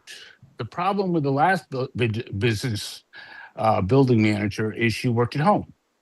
Working at home's great. My employees loved it for a while, but it's not viable. All right, let's look at what's the Mr. most Smith, you have important. 30 seconds. Yeah. You guys have debated this issue and counted. We're in last place on what's called quality of employees. Last place. All right. We have a code that requires it to be in compliance. Number 1, Dave Naples put out 2 reports, one on October 23rd, which had the evidence of non-compliant materials, then November 16th. Totally non-compliant, without any question. Not one person has debated that. Why would we hire somebody who puts out non-compliance reports? Now, what happened? Mr. Smith. Okay, yeah, I would just ask, we've had plenty of people go over today. Marcia's gone over. Bill has had a lot of say in this whole thing. So just a couple, 20, 30 more seconds here. What changed with this building manager proposal candidate? His proposal changed from October to November after meeting with the developer. That's exactly 100% what we don't want. Having worked in Washington, D.C. my entire life as a public policy guy, that's the one thing you never hire for. That's busted. So we have to vote no on this because it needs to be bid. Let's have a competitive salary, not $35,000 and tell us how much money we're saving. That's just a loser's attitude. Let's require a full-time flood manager. Let's put the interests of the town residents first, which I don't hear a whole lot. I hear a lot about commercial interests today. So let's make sure that we do the right thing here and research this guy. But most of all, competition is what makes everything from restaurants to employees better. And let's employ that. It's the American way. Thank you, all. Jeff. Thank you. Thank you. I don't hear a whole lot. I hear a lot about Jean, you can go ahead. Hi, this is Jean Smith. I tried to talk earlier because I thought that's where this item would go. This is in regard to consideration of what's going to be paid to look at Jean Smith, 6 Weeds, Dewey Beach. And one particular point that came up in materials that were circulated that caught my attention, they talked about because of the rating of Dewey Beach in terms of FEMA or whatever ranking is being circulated, that we get a 5% discount on flood insurance as opposed to potentially 10% discount, that is 50% of a flood insurance. I'm with MSCA, and so Marina Surfside Condo Association, and so our flood insurance is $10,000 a year. We're constantly picking apart how can we save money. If we get a 10% discount, we save 10,000. I'm sorry, we save 1,000. If we only get a 5%, we only save 500. 500 a year makes a big difference to our tiny little condo association. And so I would ask that, don't do the penny wise, pound foolish, that it sounds to me like it's being under consideration. I'd really like to see a competitive attitude taken to how can we improve the profile and the standing of Dewey Beach on doing whatever they need to do to conform to whatever the requirements are to put us in a better position to deal with the floods that are coming. Thank you very much. Anyone else, Kate? Go on, Dave. Dave Wellborn. Can you comment on what your thoughts are to get us from 9 to 8 and how long that might take? Yeah, thanks. And again, remember that 9 to There's a clarification. We don't normally comment, but we're going to do it right now to get this. If we start this, we're going to be here for 3 days. I'm sorry. Yeah, we've got reservations at 6. Do you wanna- So, do you wanna hold that okay, answer? I'm I'll absolutely ask done. That's great. What I think the important thing with Mr. Zolper's response is going to be is to go through, he's going to give you a little bit of background in terms of what happened and what should have happened and what didn't happen before we were here. Okay. Right? And how what we're talking about in terms of the contract and the FEMA rating are two separate things, just to be clear. All right, we have a need in town for a building official who's qualified to be able to look at these complex plans in electrical, plumbing, all the different areas. FEMA. And he's getting the FEMA. Mr. Staples is the most qualified for this role as possible. For the town of Wilmington, Dover, to use him as their person means he's qualified. So questioning his qualification shouldn't be on the table here, all right? I understand from a competitive bid standpoint what the questions you raised, and we're going to address it as council. But in regards to FEMA, a 9 to 8, you're absolute truth. It is a 10% discount at 8, and it's a 5% discount at 9. And there are very few, I don't think there's any lower than 8, unless you get to the town of Wilmington that I believe is a 7, last time we looked at it. Yeah, I'd have to go back and look, but most of each community to get there is is not. difficult. But I believe, were falsely categorized as being participating in the Sussex County mitigation plan when they came through the last time before any of us were here, which is how we got to an 8. But then when they looked at it again, we told the truth, and we're not part. We are participating now, so we're going to get there. But we were wrongfully in number 8. We should have been in number 9 since the get-go. Mrs. Zolper. So since 2021, with the commissioner's help, this is what we've done. Now remember, from 2015 to 2020 is when this evaluation was done. They evaluated us and we went from an 8 to a 9. Since I got here, since we started working, the commissioners have done a really good job. Now we are part of the Sussex County Mitigation Plan, which we weren't before. We're going to get points for that. We passed an ordinance to increase the base flood elevation +2 with an option to 3. We should get points for that. We passed an ordinance to establish new requirements for stormwater runoff, guttering, and downspouts. The town installed storm drains up on the first blocks of Jersey Street. We are currently exploring ways to capture surface water on Reed, Dickinson, and Van Dyke. I think you heard me talk about the grant for that. I can go individually how we lost points from 2015 to 2020 with you after the meeting if you'd like to see it, and I'm more than happy to provide that to you. May I make one quick comment so that people understand? The audit that we went through has to do with the National Flood Insurance Plan, and it's a FEMA audit. We are we are scheduled at some point to go through the community rating system audit. That's where we get the points. We have had no contact from them. We're waiting for them to do an audit so that we can do what Mr. Zolper said. And we are also going to be proposing another ordinance that deals with tracking down all homes that are built in a flood zone and all renovations that are included, which will also give us extra points. We're all set up to do that. So I think we're going to do well, but I can't tell you when. It may take a year or maybe a little longer to get everything through the community rating system, which we have no control as to when they do an audit on us. Thank you. We're currently not funded by the federal Right. government. And we're waiting.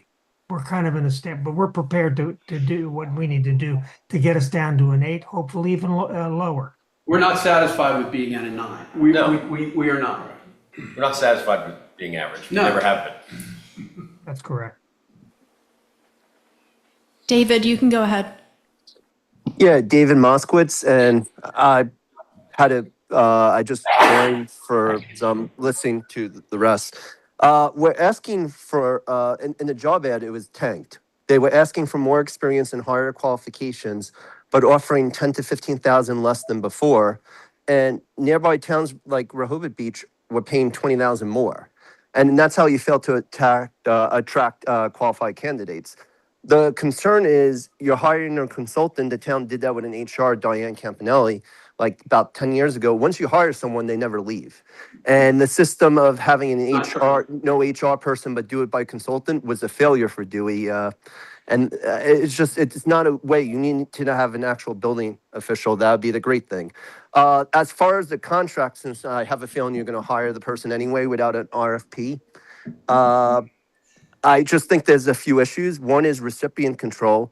The recipient has no right or power to control or otherwise interfere with the contractor's mode of affecting performance under this agreement. The recipient's only concern is the result of the contractor's work and not the means of accomplishing it. And then professional capacity. The contractor is a professional who uses his own professional and business method to perform services. The contractor has not and will not receive training from the recipient. So you can't have it both ways. If you don't control methodology, you don't train, and you treat the role as fully independent, then you're inherently accepting variability in how inspections are performed and enforced. You need to have consistency, fairness, and liability. You need to change 5 and 6 because it's just, you're gonna have different properties and they may be treated differently, and that's not allowed.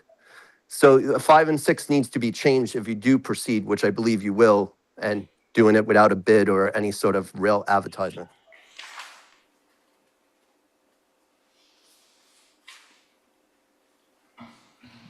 Thank you, David. Kate, anyone else?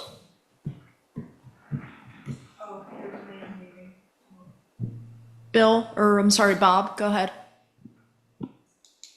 Yeah, Robert Capera. I'm own one of the properties at 8 McKinley. I agree with Jeffrey Smith. This should be put out for bid. And I also am concerned that, all of the properties that Mr. Naples is looking over is he spread a little too thin to be paying attention to us. I think it should be put out for a bid and try to get somebody that, can pay better attention to us. Thank you. Thanks, Bob.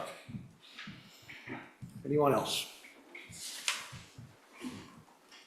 Closing public comment for the day.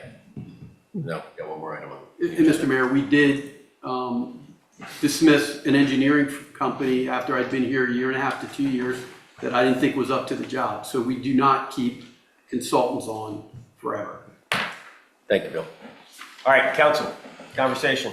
So, independent contractors, this is, what's in this contract is very typical. I'm an independent contractor myself. My employer provides me with no training. I'm expected to perform my duties at a professional level. I'm expected to have my own malpractice, and I'm responsible for what I do. I have to submit billables. So these things are perfectly within what an independent contractor would do. I do have a minor objection to 9.2, item 2, payment for services. There seem to be extra decimals in the number.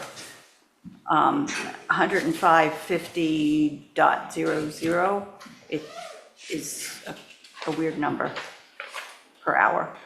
I think it's supposed to be $107.50, but it's got an extra zeros there. Where are you? That's correct. Number 2 on the independent contractor agreement, payment for services. $107.50. Yeah. Oh. Should be. Yep. Thanks for hanging in there. All right, we'll have that fixed. And any other changes to the No, I contract? just wanted to say this is how independent contractor contracts look. In looking at the revised one that was submitted, or that was on town, does Mr. Naples have a problem with that the town retains responsibility, including that sentence on a standard contract? No. Okay. I just want to, I'll turn to the commissioners. I want to echo, prior to retiring last May, I was an independent contractor acting as a chief financial officer for several companies. That I had the expertise to do so. I was able to do that. And I also had the power to make decisions, but that was because I was chief financial officer and they deemed that possible. So this is typical in terms of a contractor agreement. Just because I'm an independent contractor doesn't mean I don't care.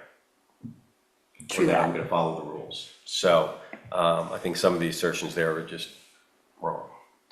Council, any other conversations about this, about Mr. Naples? Yeah, I mean, we have our options. Yeah, well, okay, David, you can go first. Okay, I mean, I wasn't trying to cut you off, Paul. I didn't know you were going to. That's all right. We're still friends. Okay, okay. A couple of things. First of all, the CRS rating system, so the public knows, goes from 1 to 10. 10 being the worst with 0%, 1 being the best. But most communities are an 8 or a 9. So this may, we need to get it raised, to 8, or even higher potentially. But most communities really don't get much higher than that in terms of the majority of places. So people just kind of need to understand that. And the difference in discount is basically 5% of the premium portion of your discount. I also want to talk about 3 people who are involved right now.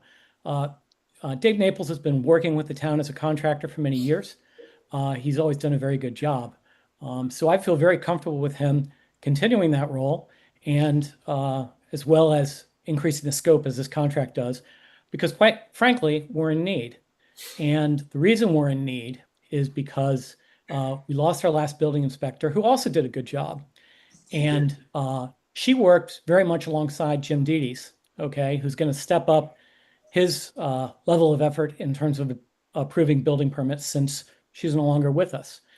And a big part, it's no big secret, that she was treated a certain way by the propagator of the email that has a lot of people interested in our CRS rating and whatnot. And there's a way you treat town employees and whatnot. It needs to be respectful. And I just want to point out that this whole effort going after the building department by Mr. Smith, it started after he was doing a construction project at his house without a permit and without a licensed contractor. And one of our building officials mentioned to him that, hey, you got to stop, you got to get a building permit, and you got to get a licensed contractor to do it. And then after that, all this stuff is starting to happen. You can draw your own conclusions about the degree of connection, but I know what I believe is really going on.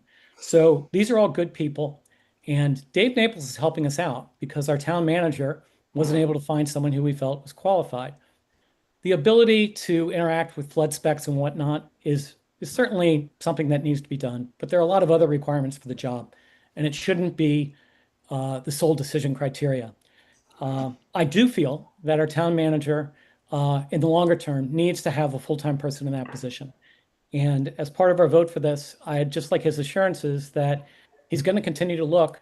And if he feels that if it's a salary issue in terms of finding someone who's qualified, he needs to come to us and ask for the money if he feels that that's the barrier to getting it. But as far as approving this contract with Dave Naples, he does a good job. And frankly, he's helping us out when we're in a jam and, we don't have a full-time building official. So I definitely support this. Well, to echo what David said here, I was going to say a lot of the same things. I mean, we lost the building official because of some of the treatment from the public. And so our options today are let all the building permits just sit and have Jim tied up with bigger projects and not do the small ones, or have him do the small ones and let the big ones just wait until, you know, if we need somebody today. Bids take a while. I wouldn't mind you know, I think we should do a bid on it. I'm not against having a bid for, you know, I'd like to get a full-time person. That's the goal, but that's gonna take time, and it's probably gonna take more money than where we're at now. I'd like to, you know, try to see, can we check and see what is a rate that we gotta pay to get somebody? If it's $200,000 to have all these more certifications, the higher your salary's gonna be. I mean, we can get somebody who walks on water, and especially when you have half of your town in a flood zone, you know, do we need to pay somebody $200,000? Now, second question is, where are we gonna get the money for it? So are we willing to step up? Do we need to have an assessment to the homeowners to have somebody of that quality? Or are we good with a $100,000 person? I don't know. But, you know, be careful what we ask for. If we ask for it, it might take us years to find that person. And in the meantime, we're gonna have building permits sit doing nothing. And that's not acceptable to the public either. So, you know, one of the things I learned this week, I was in DC in the National League of Cities, and a lot of other cities have similar issues to that. But there was something that a lot of towns adopt. It's called a dignity pledge. Excuse me. But it's how you treat others. So many ways I can comment on the three things that you just stated. Right. We've never tried this path of having an independent contractor in this role. Having somebody with this level of certifications, Ms. Hinks definitely did her job very well, supported this town with a lot of different changes, small projects and large, and it just, you know, it's unfortunate that the motorcycles are leaving. It's unfortunate that she left. I think that Mr. Zolper has had the job open and looking for a full-time position. I don't know that this won't be the best solution in the end, and the only way to figure that out is to try. We are familiar with Mr. Naples. He has done a great job in terms of town hall on an $11 million project. He's been under budget in terms of the amount of time that he's put forth, amazingly under budget. We've had total change orders of $9,000 on an $11 million, on a $10.5 million project. So far, thanks, Bill. So the fact that has occurred, there's a level that he's earned this in terms of, now he has, and I'll put it up for the public record, he's offered to put this out for bid. If it's gonna be better for us to put bid, but we have a need now. And I don't think we're gonna be comparing him to everyone else. And if that's how this goes, I'm sure he'd be comfortable with it. But I think I think he's proven himself. So I can go either way on this. So I'll put it out for council for further comment. Yeah, I've had comments from a number of people that this should be a competitive bid. This is a professional services contract. This is not something where we have a defined scope of work. There's a set of tasks that need to be completed, and then you go out and you seek contractors who are willing to bid on providing that scope of work. That's not what we have here. We have a need, as has been described. We're asking to have a contractual relationship with him so that as we go to him and say, here's what we need you to inspect or to approve this building permit,